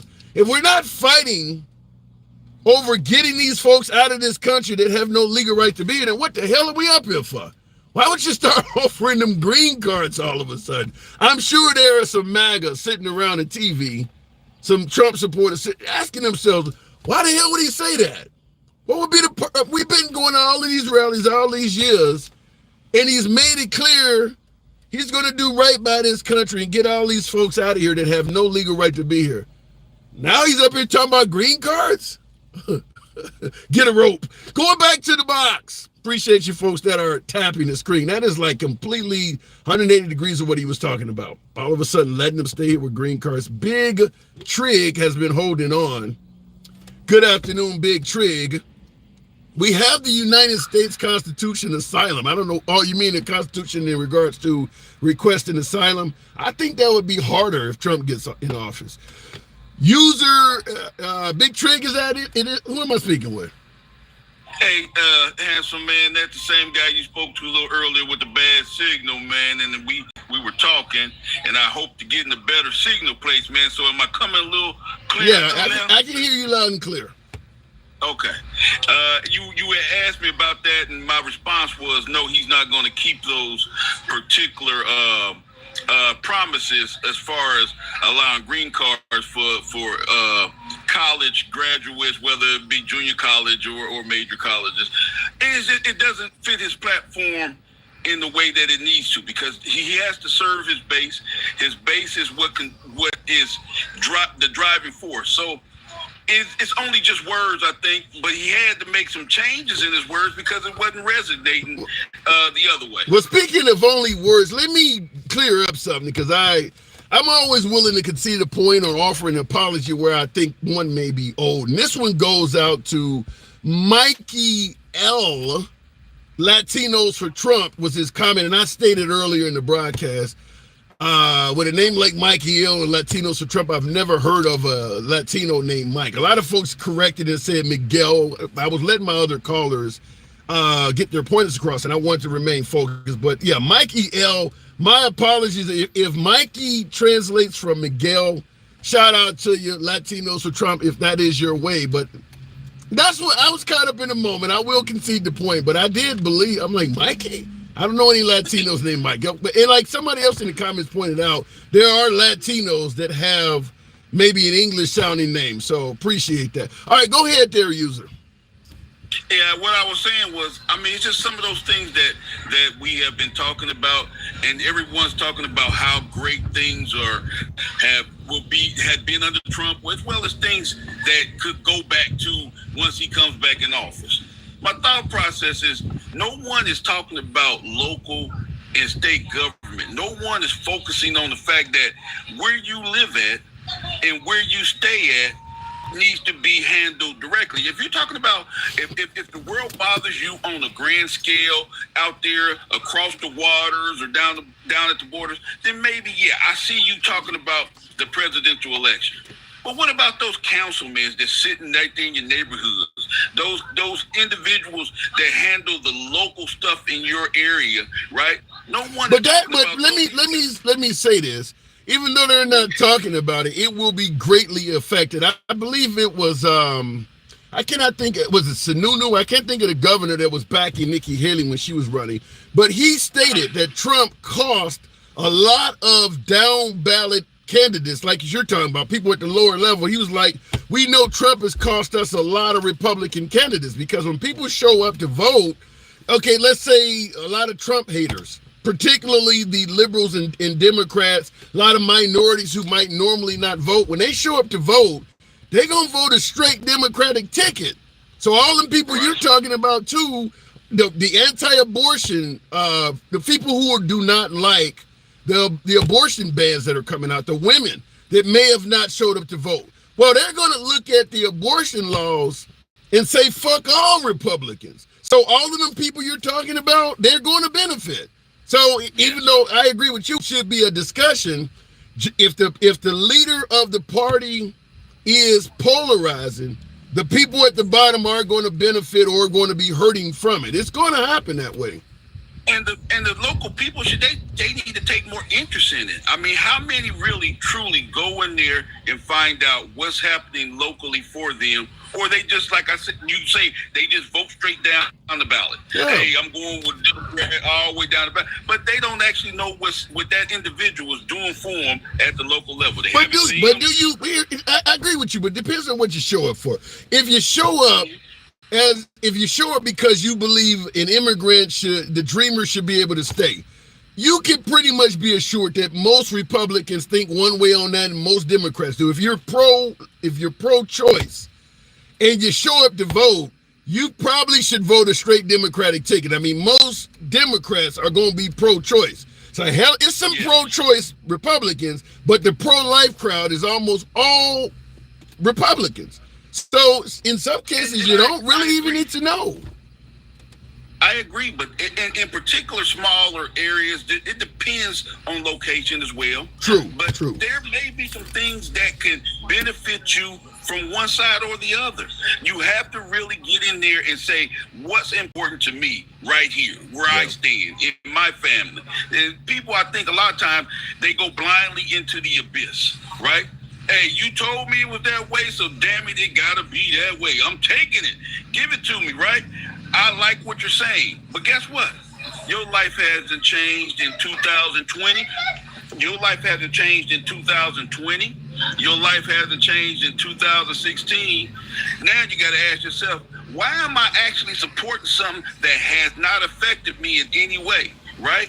I'm just blindly following into the abyss. All right, I do got to move it on, but I will say this. One of the things that I fear that would change your life at the lower level, even though it's coming from a national politician, if Trump is able to give police immunity, I do believe that could change your life even at the lower level. I'll give you the last word, though.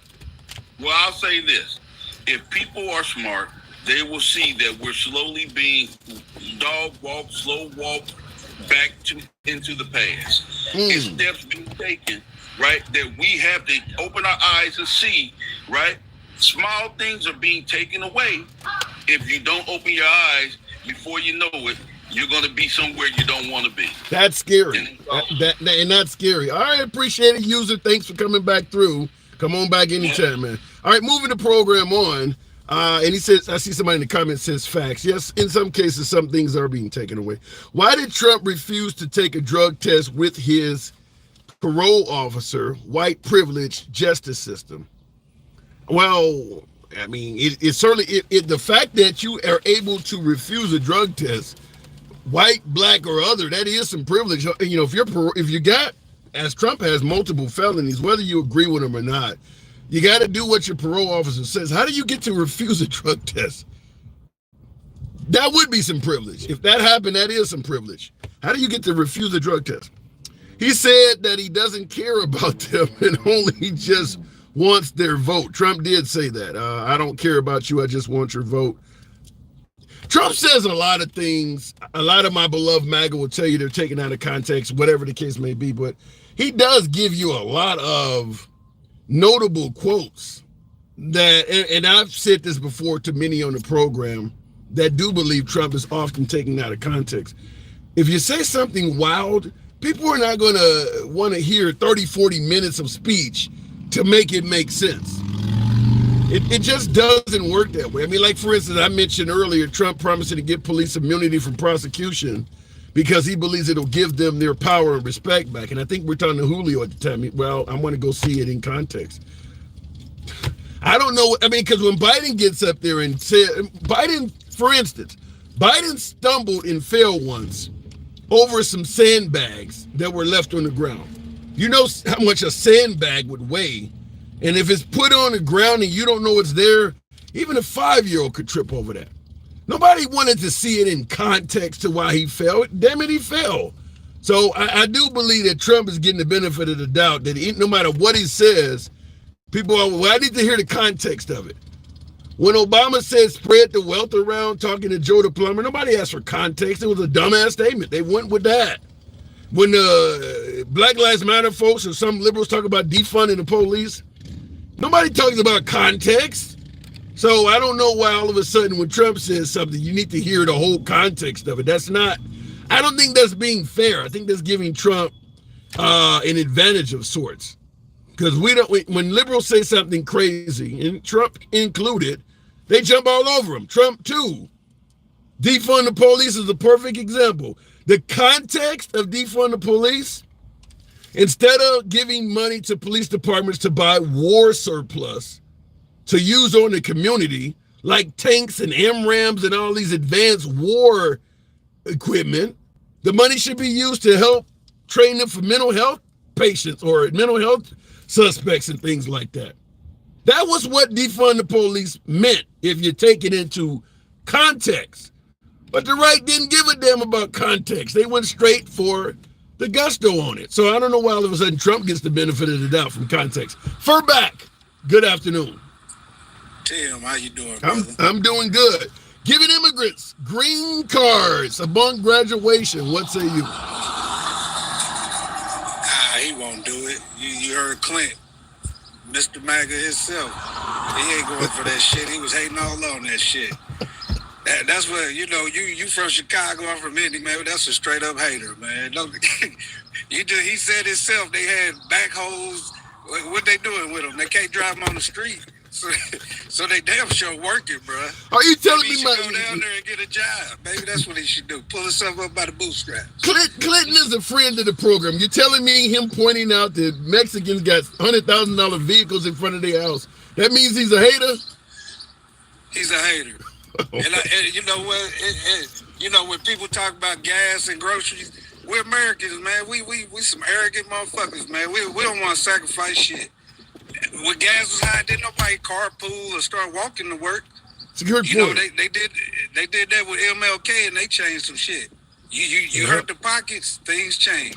That's a great point. You're talking about during the Montgomery bus strike, after the whole Rosa Parks sit on the back thing, they all started carpooling, and you're correct. If Americans would all live like the Hispanics, for instance, but like you said, Americans don't want to sacrifice. We don't want to live like that.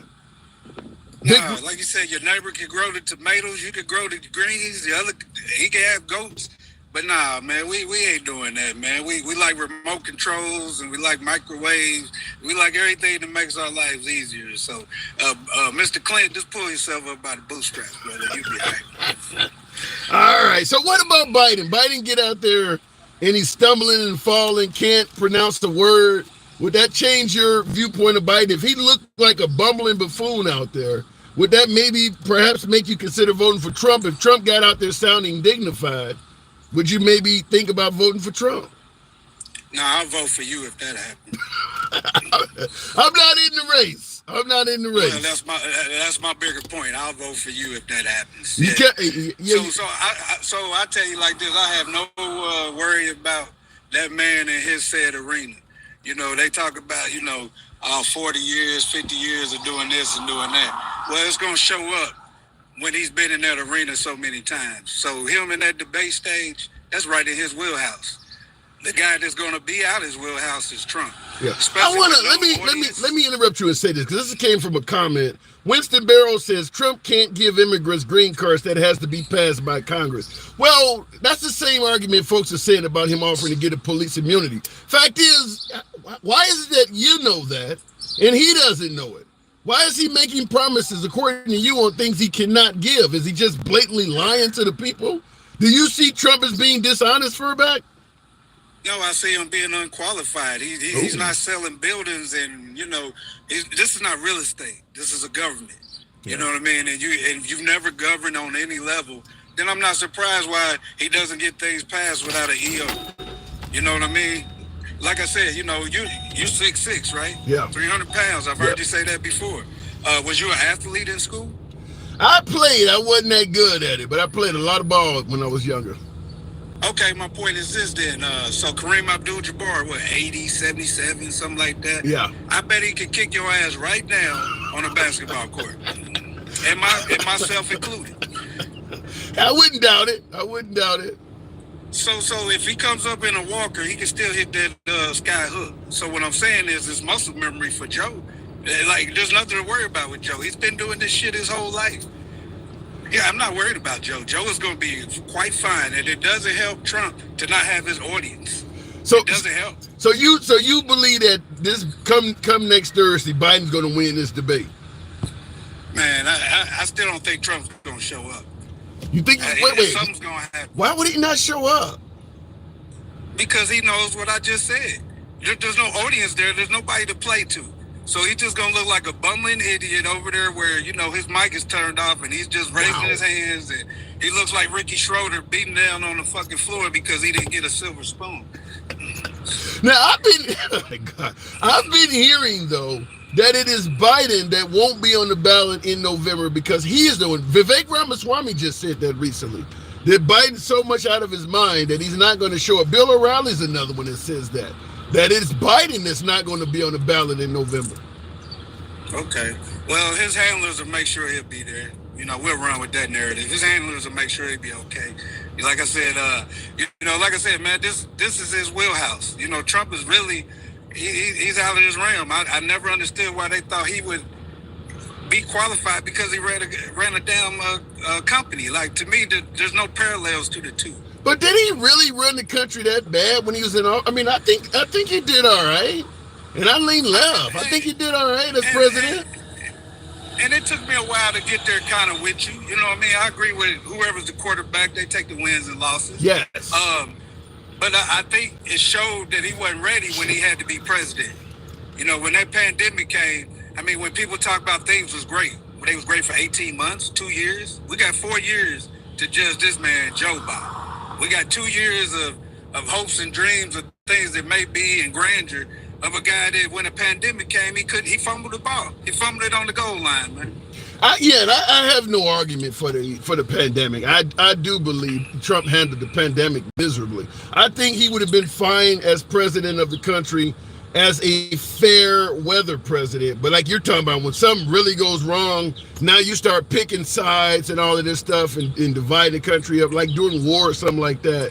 I don't think he would be good for that. I think under fine weather circumstances, he'd be a great president. But doing something, a massive issue like the pandemic, that's when you'd have problems.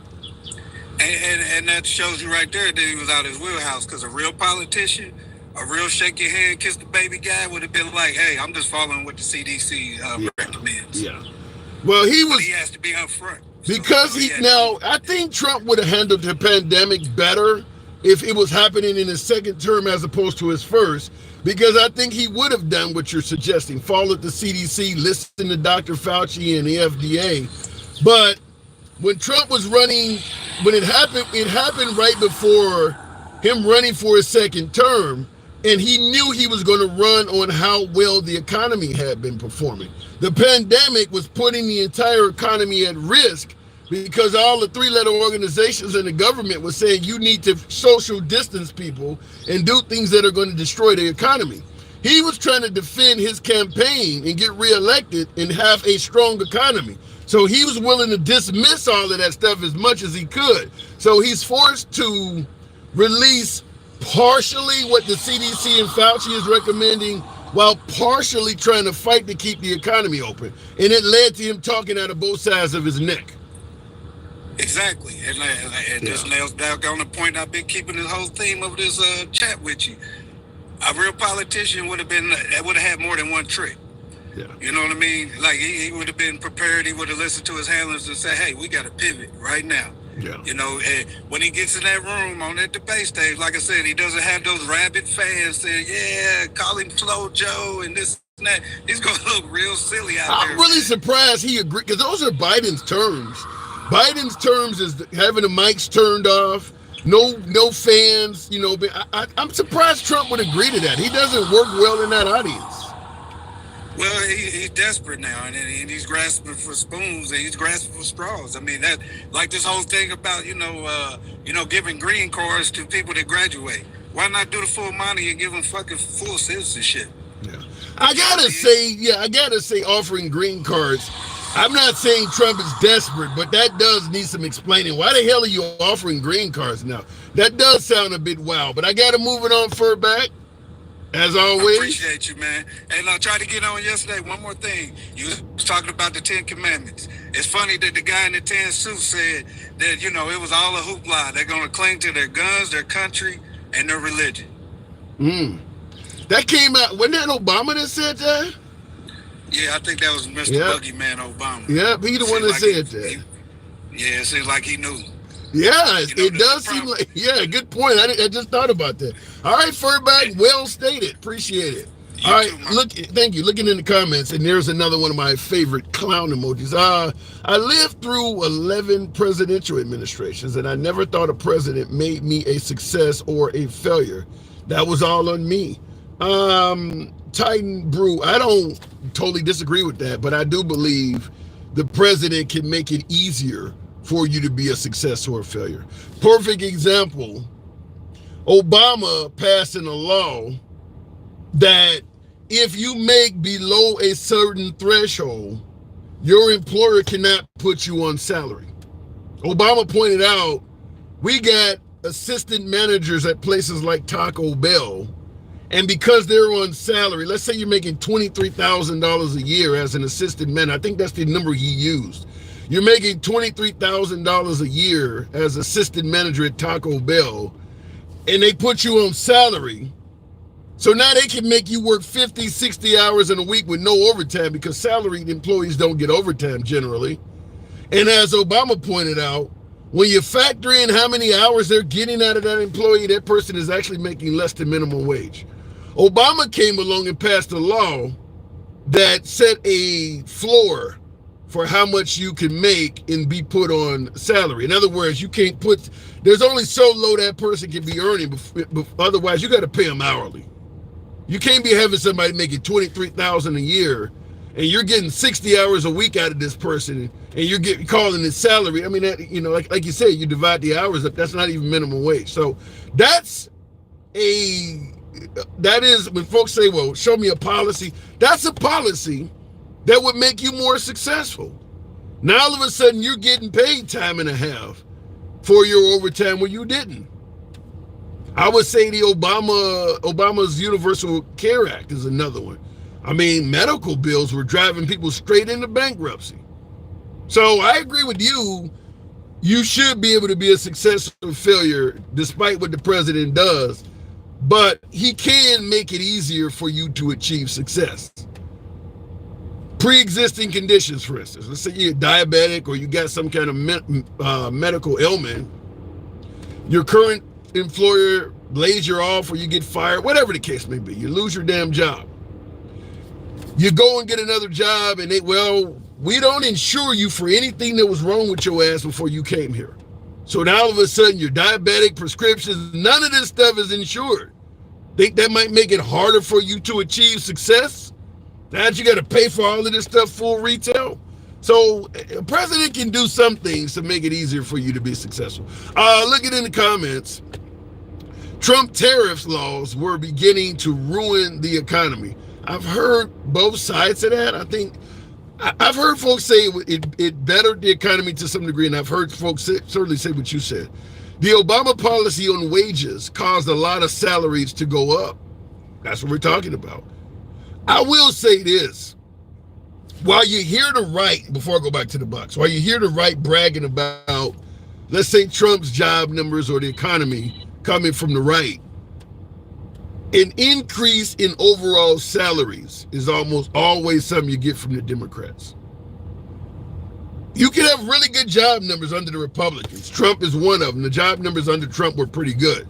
But in terms of an increase in salaries, that almost never happens under the right, because you're not going to, the right doesn't favor forcing anybody to pay you more. They leave it up to your employer. That's what the free market, let the free market dictate it. Well, if the free market raises my salaries, then you don't get any credit for it.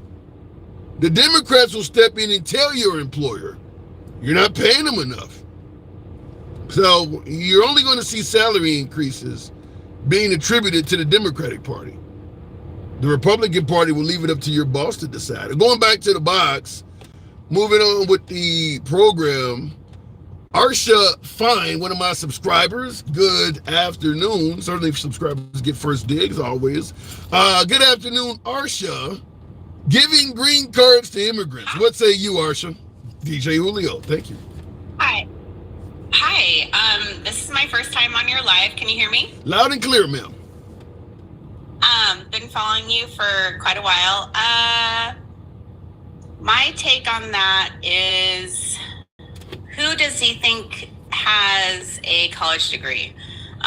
In my opinion, he might be giving those green cards to people that are coming from, say, Europe. Oh. The caucasity of it all. It's kind of like during the Jim Crow era, where you could vote if you were educated, even though educations were kind of limited to minorities. Like, is that what you're talking about? Yeah, that's my opinion. I've been listening and I've been thinking about this all day, and I'm like, who does he think in Trump's mind? And I don't know what's going on in his mind. Who has the college degree? Who went to college? I didn't think of it that way. That's an interesting point. I'm gonna give it to folks who get a college degree because I'm targeting a certain type of immigrant. I mean, a demographic. There's a demographic. And, are the people from Honduras, are the people from Mexico coming in with a college degree? Possibly. There's colleges all around the world.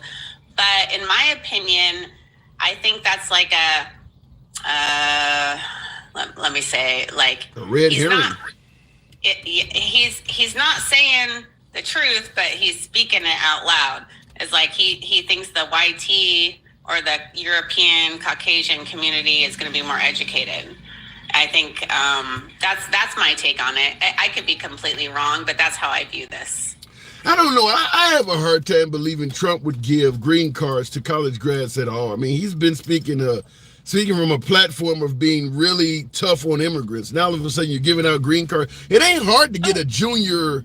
It ain't hard to graduate from junior college. But if we go back to his previous, 2016. When he was talking about who he wanted to come into this country, he the Muslim ban, sending their best and brightest. He was usually talking about south of the border. He wanted, a lot of Caucasian Europeans to come in. He had no problem with that, and so that's where I just kind of, that's my thoughts. I could be completely wrong, but that's my opinion. Yeah. I never thought of it that way. Maybe it's because I think I'm white as De Beers TV. This is a little bit off topic, but De Beers TV said the handsome liberal thinks he's white. I thought that was kind of, but going about what you're saying, circling back to what we're talking about.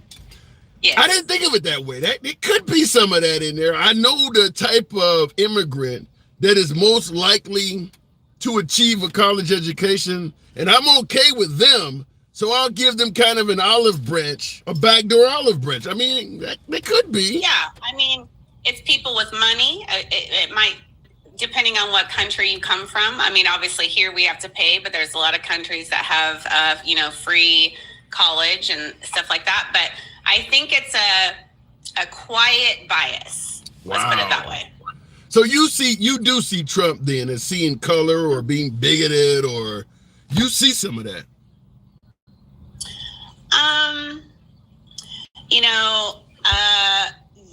Yes, and I think he speaks the quiet things out loud. I think he's probably learned his lesson a little bit. I think he's trying to kind of cater to Latinos and not seem like such an asshole, excuse my language, and bigoted. And I think, but when you were talking about this morning, I was like, oh man, this is a bias that is unspoken. Like college degree, I can't believe I didn't think of that shit. I mean, the way you worded it, because it wasn't on my mind at all, but the way you worded it, it is now. And I see in the comments real quick, Gen X on YouTube, one of my super chats coming in. Thank you, Gen X. Yeah, I've heard him. He hates me. You said what? You like Gen X?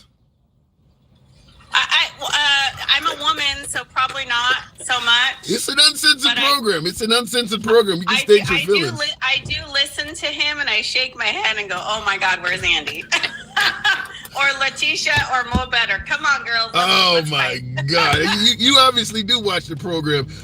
Gen Xers. Every day for the past 2 years, I finally got enough likes to join your program. So, yay me. It's a delight having you here. It's a delight. And my family's from Chicago, South Side originally. Okay. So, yeah, I got a little bit of love for you. Thank you. Appreciate that. My door's always open to you. Gen Xers, since we brought him up, I would rather see reparations given to Black Americans, and he has in caps, which I am against, than handing out green cards to illegals for a college education. I believe what Gen Xer is saying is, Gen Xer is MAGA, by the way. I believe what he is saying is representative of MAGA. He doesn't believe I should be able to vote. Yes, I got that. Yeah. I know Gen X. I clench when I'm listening to him, but he does have his First Amendment right. So woohoo! On this program, everybody does. But you're right. He did once say that he believes that we would be better off if women did not have the right to vote. He's not, and and other folks on the program agree with him too, though. By the way, I know I'm a Gen Xer. I don't know what happened with his water, but yeah. We're drinking from the different supply, but okay, that's all right. Do you fear, but let me ask you this, since we're kind of on that topic, do you fear at all that if America reelects Donald Trump, that some women to some degree might lose any rights, such as the right to vote, but it's in rights in terms?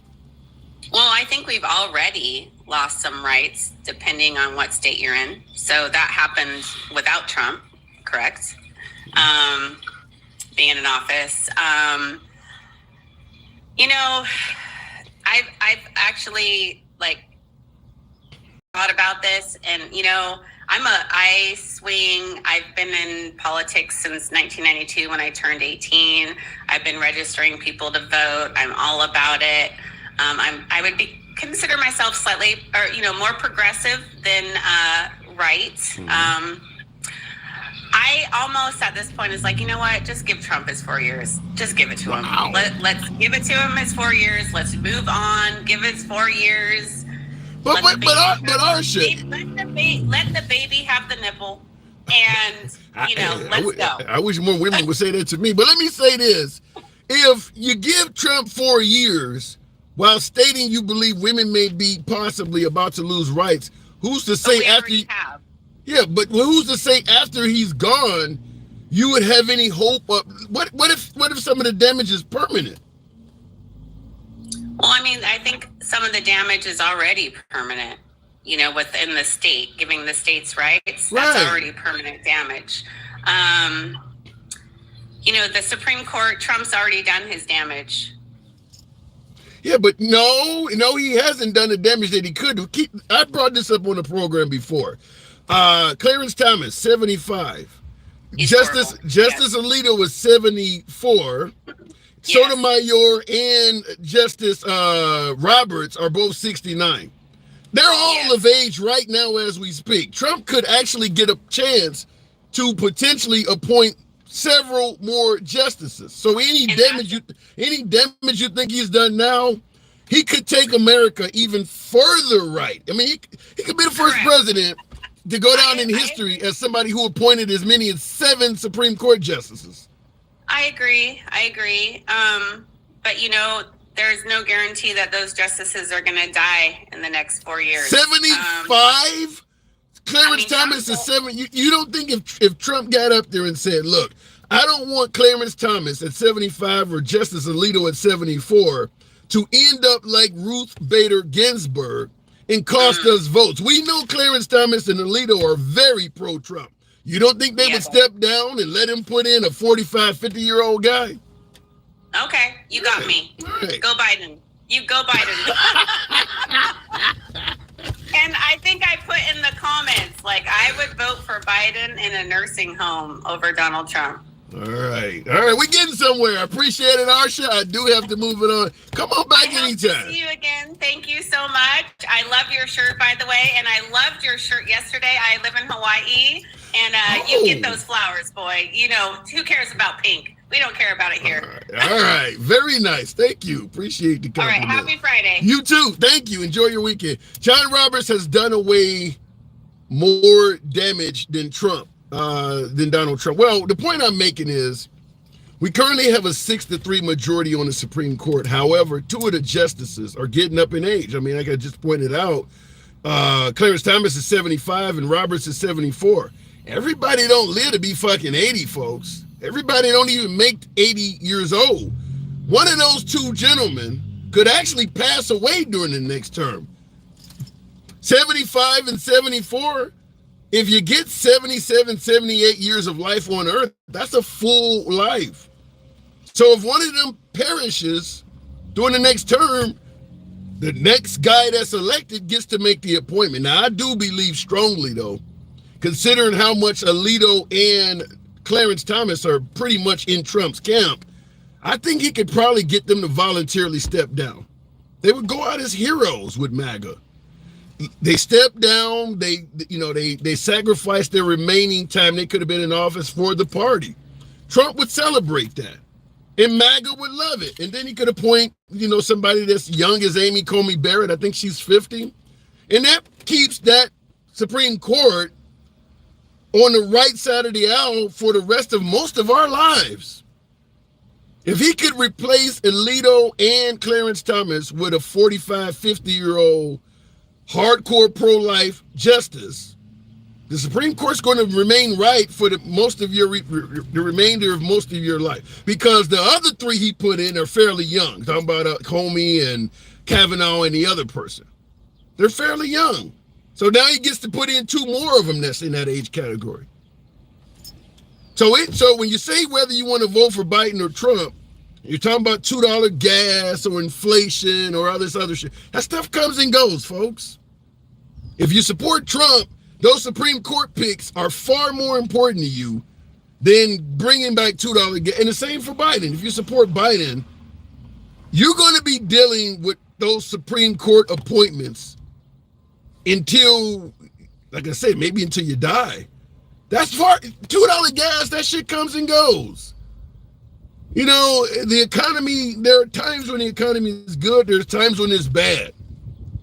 But a Supreme Court justice that's around for 30, 40 years, even if, let's say you're a Democrat, let's say you lean left, even if you believe Biden is completely out of his rabbit-ass mind, you're voting for 30 years of a right-wing justice system.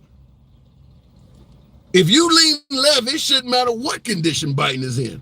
That should be more important to you, even if it's Trump versus Kamala. And a hell of a lot of people believe Kamala is not up to the task.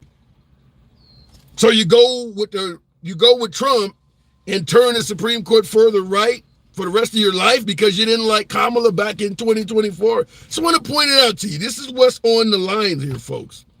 I'm not one that often talks about this is the most consequential election in your lifetime or whatever, but this one is. This one is. This one is important. Whether you lean left or right, this one is really important. For the left, or better yet, for the right, I'm talking to my beloved MAGA, this is a dagger to the left.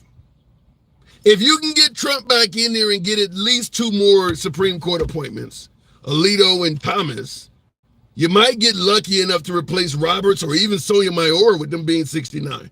But Alito and Thomas, you got in the bag. If you can get Trump back in and he can replace those 2, that is a dagger to a liberal system in this country. That's extremely valuable. And to the left, it's a dagger to you. It's extremely important. It's more important than any of that other shit they're running on. None of that. Gas prices, all that shit. 10 years from now, that stuff will be gone. We'll be talking about something else. We'll still be dealing with those Supreme Court justices. Going back to the box, though, Kamala is way more qualified than Trump. says Rosemar. I got 74 million people that might disagree with you. Arshafine, thank you, handsome, for bringing me back to the blue light all the way. Did I just make a liberal? I was told I was MAGA. I was told I was a Republican. Had a guest on while you were there that told me I think I'm white. Let me go back to the box. We'll keep it going with Flight 454, also from the Gen X community. I agree, Harris 2024. Wow. All right, Arsha. All right, Harris 2024. Whoa. That's different. Trump 2024 says pool 3011. Yeah. Right now we are $36 trillion in debt. Our money is absolutely worthless. Tell me another country on earth where our money is that. Tell me another country on earth whose money is more valuable than ours. I think our money's all right. I know the euro, but that's a collective. But I think our money's all right. I mean, I get your point. We're in debt, but I don't think it's the Great Depression like some people try to say. It's like saying, is taking my car out of the driveway a crime or not? It depends on who is taking it. What? Many things are only illegal in certain contexts, including abortion. But it depends on who's writing the laws too, though. Because some folks will write the law and state that if God allowed you to get pregnant, God meant for that baby to be born. Even if your life is on the line. God creates life, and I shouldn't have the power to take it away. There are people who have an anti-abortion mindset that is as strong as I just stated. If you get raped, or no matter how that child is created, God meant for you to have it, and it's not man's right to change the works of God. Some people believe that. Now that obviously puts the woman at odds. That means there's no concern for the woman, and there are people who believe that. God lets you choose, says Nakuma Grenade. Well, God lets you commit murder as well. You can go rob a bank. I don't mean the society lets you get away with it, but I do understand what you're saying. A little to the left, trucker, can we get to 100,000 likes, everybody? Yeah, do that. Tap the screen, because we're going to be here for the next few days. It helps out the algorithm. We'll certainly get the numbers up. We got a much smaller audience because of we're using the backup page. So I do appreciate you folks that are tapping the screen. 100,000 likes. I don't know if it's possible, but damn, I would love if you guys could show some appreciation and do that. Rod S 2024. All I have to do is tell some lies. That is true. Rod S 2024. So Rod is basically saying, shit, I'm gonna run for office. All I got to do is tell some lies. If you can make your lies sound legitimate, if you can articulate the bullshit you're pushing well enough, it is all you need. That really is all you need to be a politician in America, is to convince the people that your bullshit has a real chance of happening, even if you have no desire to ever make it a reality. That is true. You ever see the movie The Distinguished Gentleman? There's a lot of that out there. Dina Clark, appreciate the whopping subscription. Dina, thank you. Absolute appreciate the support on the program.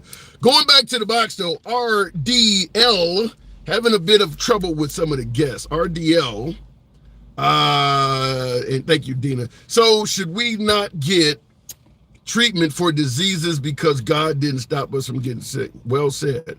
I'm not a strong believer in God to that level where anything that happens to you, hey, God did it, so leave it alone. No, I mean, God didn't design us to live to be 80 and 90. People like Joe Biden and President Trump would have been dead long ago if they were living in the 1800s. Only at the behest of man have we been able to extend the lifespan of human beings. God didn't design us to live that long. So, yeah, which is why I'm not very religious. I'm going to put it that way. I mean, God didn't design a lot of women to handle breached births. A lot of women were dying in childbirth. Man is the one that has made it so that having a baby is no longer a death sentence in a lot of, I mean, I don't know. I don't know if I don't have the same strong conviction like that, because man, through invention, has extended the lifespan, the quality of life, all of that. If you left it up to God, shit, we may have already been eaten by wild animals by now. man-created weapons and all of that. Now, there's some good and bad to it, but I'm just going to say, I don't want to just say, if God did this, just leave it like that. To me, that's crazy. They keep bringing God into it, but if there's a God, there's also a devil. Well said, well said. Noah lived 900 years. I'd have a hard time believing that. I know folks believe that during biblical times, people were living hundreds of years like that. I get it. But with technology, I don't know if they even knew the true representation of a year. I don't believe people were living 900 years like that. I just don't. Well, 900 years, huh? I don't believe that. I believe, just like we talk about politicians being able to convince somebody who was a really good speaker, convince the people, shit, I'm 900 years old, man. I know a lot more than you. I've been around, and the people believe it. That's what I believe. I don't believe people live 900 years, but that's just me. I thought that was Methuselah. Old as Methuselah, that's what my mom used to say. Let me go back to the box. Tapping the screen. Some of you folks are tapping the screen. Thank you. We up to 84,000. We'll go to high top. The box is just problematic this afternoon, but I do appreciate you folks that are rolling. Thank you for the 127 likes on YouTube. Wow. Thank you folks for subscribing and tuning in as well on YouTube. By the way, even though we're having problems with the box, I just want to say this is an uncensored program. We don't block, ban, or censor anyone for their commentary. We go left of Bernie Sanders to him having dinner with QAnon. Whoa! S. Fry Daddy. Wow. Wow. I wish I could have showed you guys on YouTube, but he just, wow. S. Fry Daddy. And I see in the comments, D1 said, damn, yeah, wow. Everybody saw that. Damn. That's right, Daddy. Appreciate that, man. That's touching. You got. I feel that one. What was I saying? You just threw me completely. We don't block, ban, or censor anyone for their commentary. So understand, you don't have to agree with the host. You don't have to agree with anybody in the comment section on the program. It's about free speech here. I get folks that tear me a new one all day, every day, and sometimes I can see the point if they make one. So you don't have to worry about being blocked, banned, or censored here. By the way, if you do enjoy civilized dialogue in that fashion, uncensored, follow the program for my TikTokers and a subscription on YouTube, if you will, Monday through Friday, 1 p.m. Central is when we're here, 1,300 hours. Monday through Friday, 1,300 hours is when you'll find us. Feel free to subscribe to the program or follow it on TikTok. That's what we do here. Looking in the comments, and by the way, wow, thank you for that graphic. Thank you. You're off today, Tim, says Bobby Covina. Off in what fashion? Now, I'm on the backup page, but state how I'm off. And yeah, that graphic, wow, S. Fry Daddy. Man, that really was all out. I don't know what that was serious. Going back to the box. We'll go straight to Andy. I'm having very big issues bringing people up. Andy came up. There you go. Andy, good afternoon. Huh? It always lets me up. Yeah, I see that. It must like you. Trump promising to give green cards to college and junior college graduates. What say you? Hypocrite. So you believe he's lying? No, I think he's being hypocritical as hell. How so? Don't give them green cards, but they're the all those other nasty things he said. Yeah. How does that work? I gotta say, and that's what I thought when I heard it. I'm like, damn, there goes today's topic. The minute I heard him say that, we're gonna be talking about this shit, because his commentary on what he promised, the largest deportation in history, and now all of a sudden you're promoting green cards? Look, they're always saying Joe Biden's trying to buy votes. If that right there isn't an exchange for a vote, I don't know what is. Yeah, I think that's a spot on comment. We talk about the liberals buying votes, free shit. That is a perfect example. You're right. That is certainly trying to buy votes by offering them green cards. I don't disagree with that, but do you think MAGA? You think MAGA's on board with that? They don't care. They'll do whatever he says. Really? He says accept him, they'll accept him. Look at all the other stuff they've accepted. Come on now. Well, if what you're saying is... leave, at this point, if they were going to leave, it would have been after the election was stolen, or after January 6th, or after the convictions, or after all. They don't care.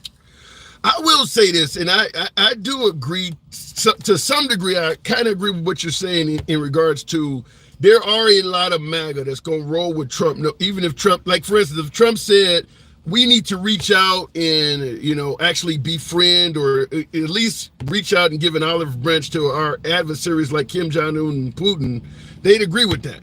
If he said we need to bomb them, they'd agree with that as well. So because a lot of MAGA are willing to ride with Trump in whatever direction he goes, I do believe that man had the power to be probably the best president in U.S. history, because you already got about 30% of the country. Yeah, but you only got 30%. And do you know what? Okay, have you ever heard of something called the cult bite model?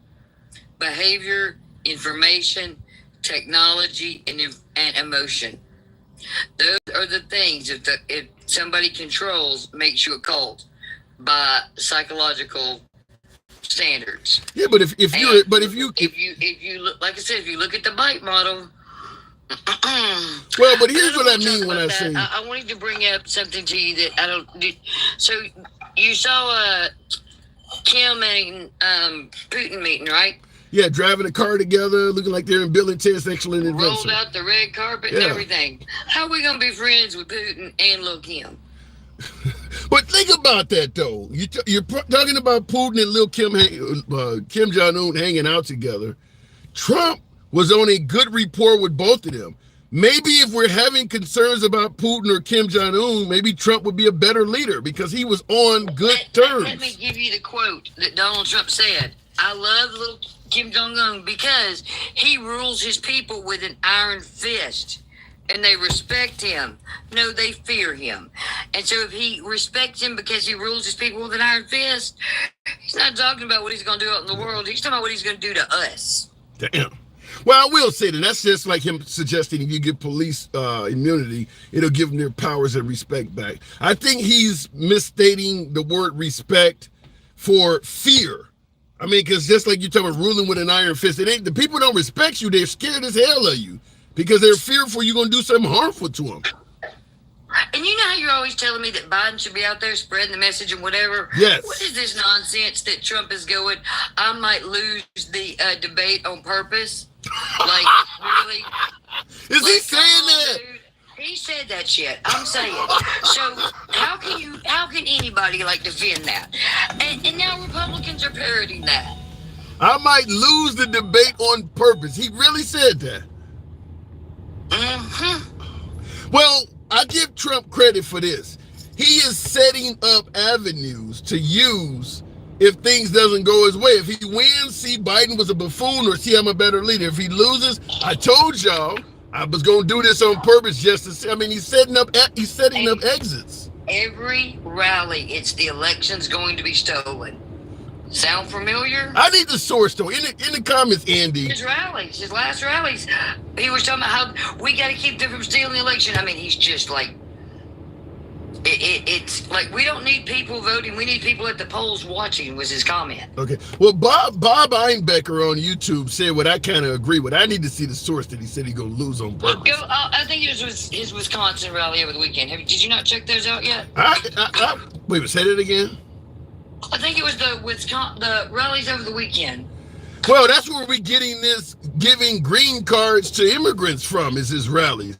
I mean, he says so many things, because folks always tell me. I know it. Yeah, folks always say, well, why the hell don't you talk about Biden? You got Trump derangement syndrome. Biden don't give you anywhere near enough material. Trump is always saying something controversial. I might lose on purpose. I haven't even heard. Wow. I got to look that up, though. I might not be bragging about my cognitive test as I was here, because he goes, Ronnie Jackson over there gave me my cognitive test. Then he turned his head and turned around and called him Ronnie Johnson. And I see people in the comments. And that man served in his damn administration.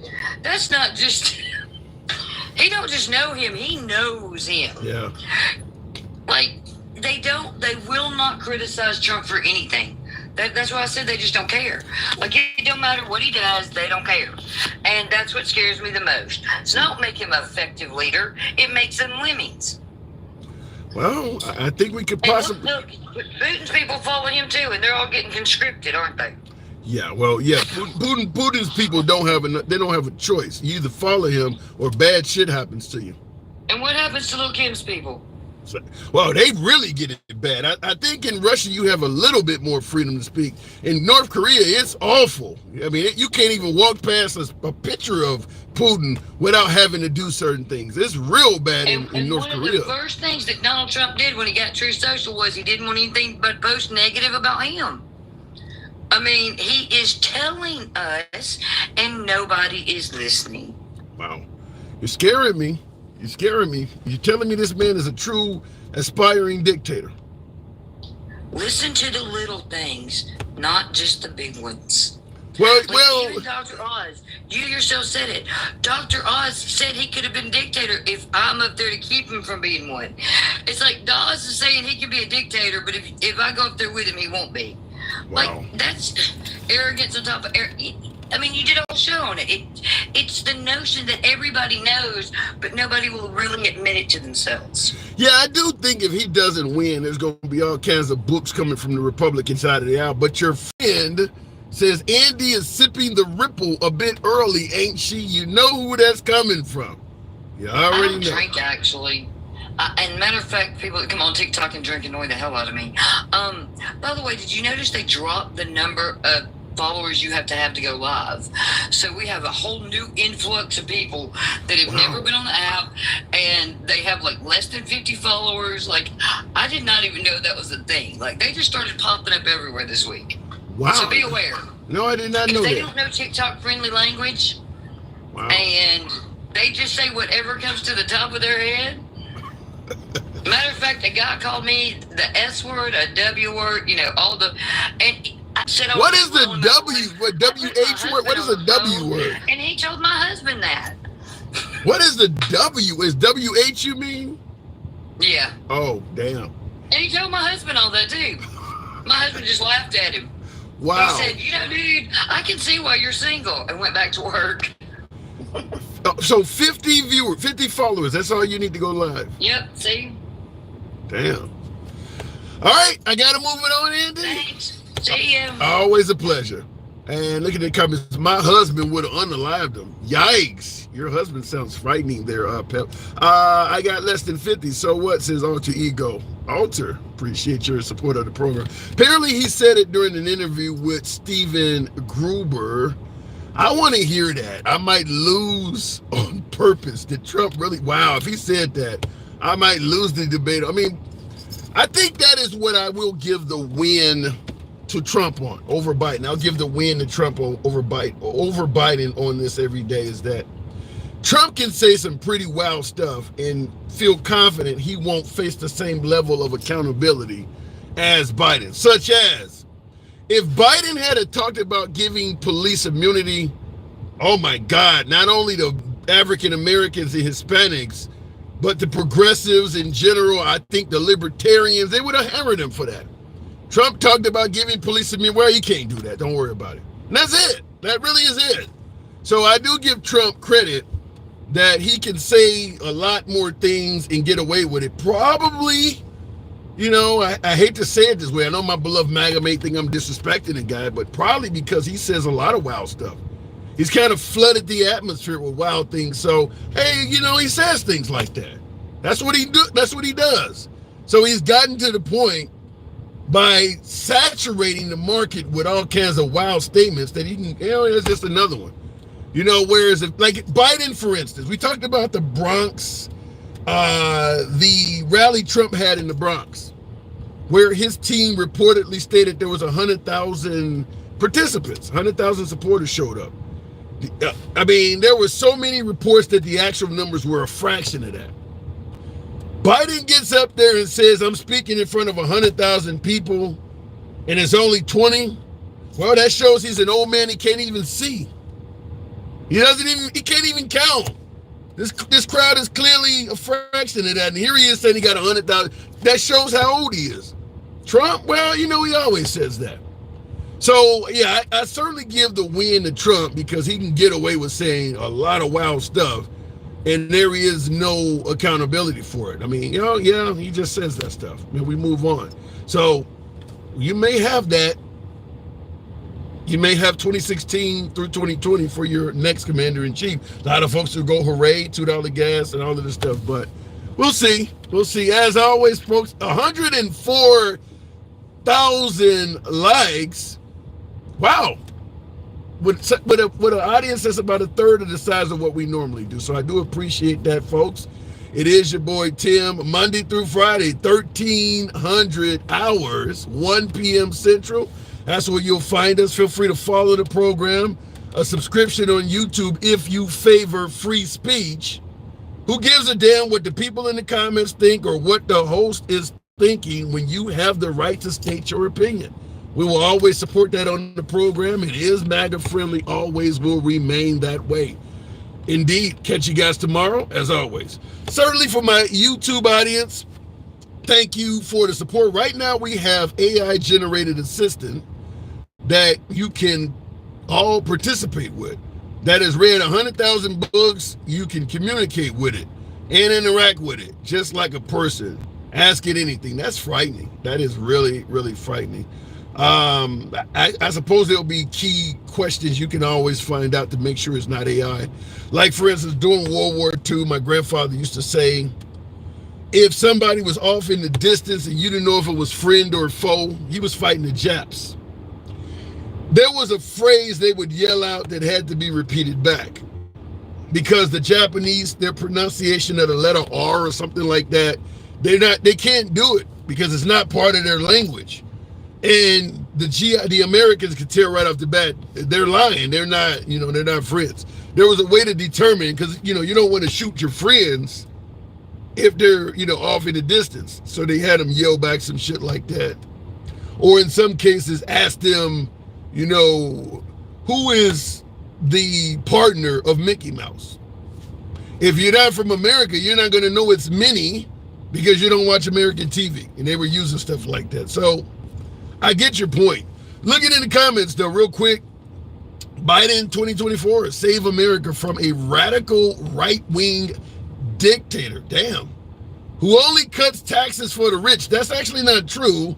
Only cares about the white lies to minorities. Yikes. And exaggerates the truth at his wannabe comedy club rallies. He's known for exaggeration. I'm not going to argue with that. Only cuts taxes for the rich. He did give a temporary tax cut to the middle class. The tax cuts for the rich was more beneficial and indefinite. So I give you, I'll agree with you partially, but he did give a tax cut to those in the level of working class. Nevertheless, it is your boy Tim, 1 p.m. Central, Monday through Friday. Subscribe to the channel if you enjoy uncensored free speech.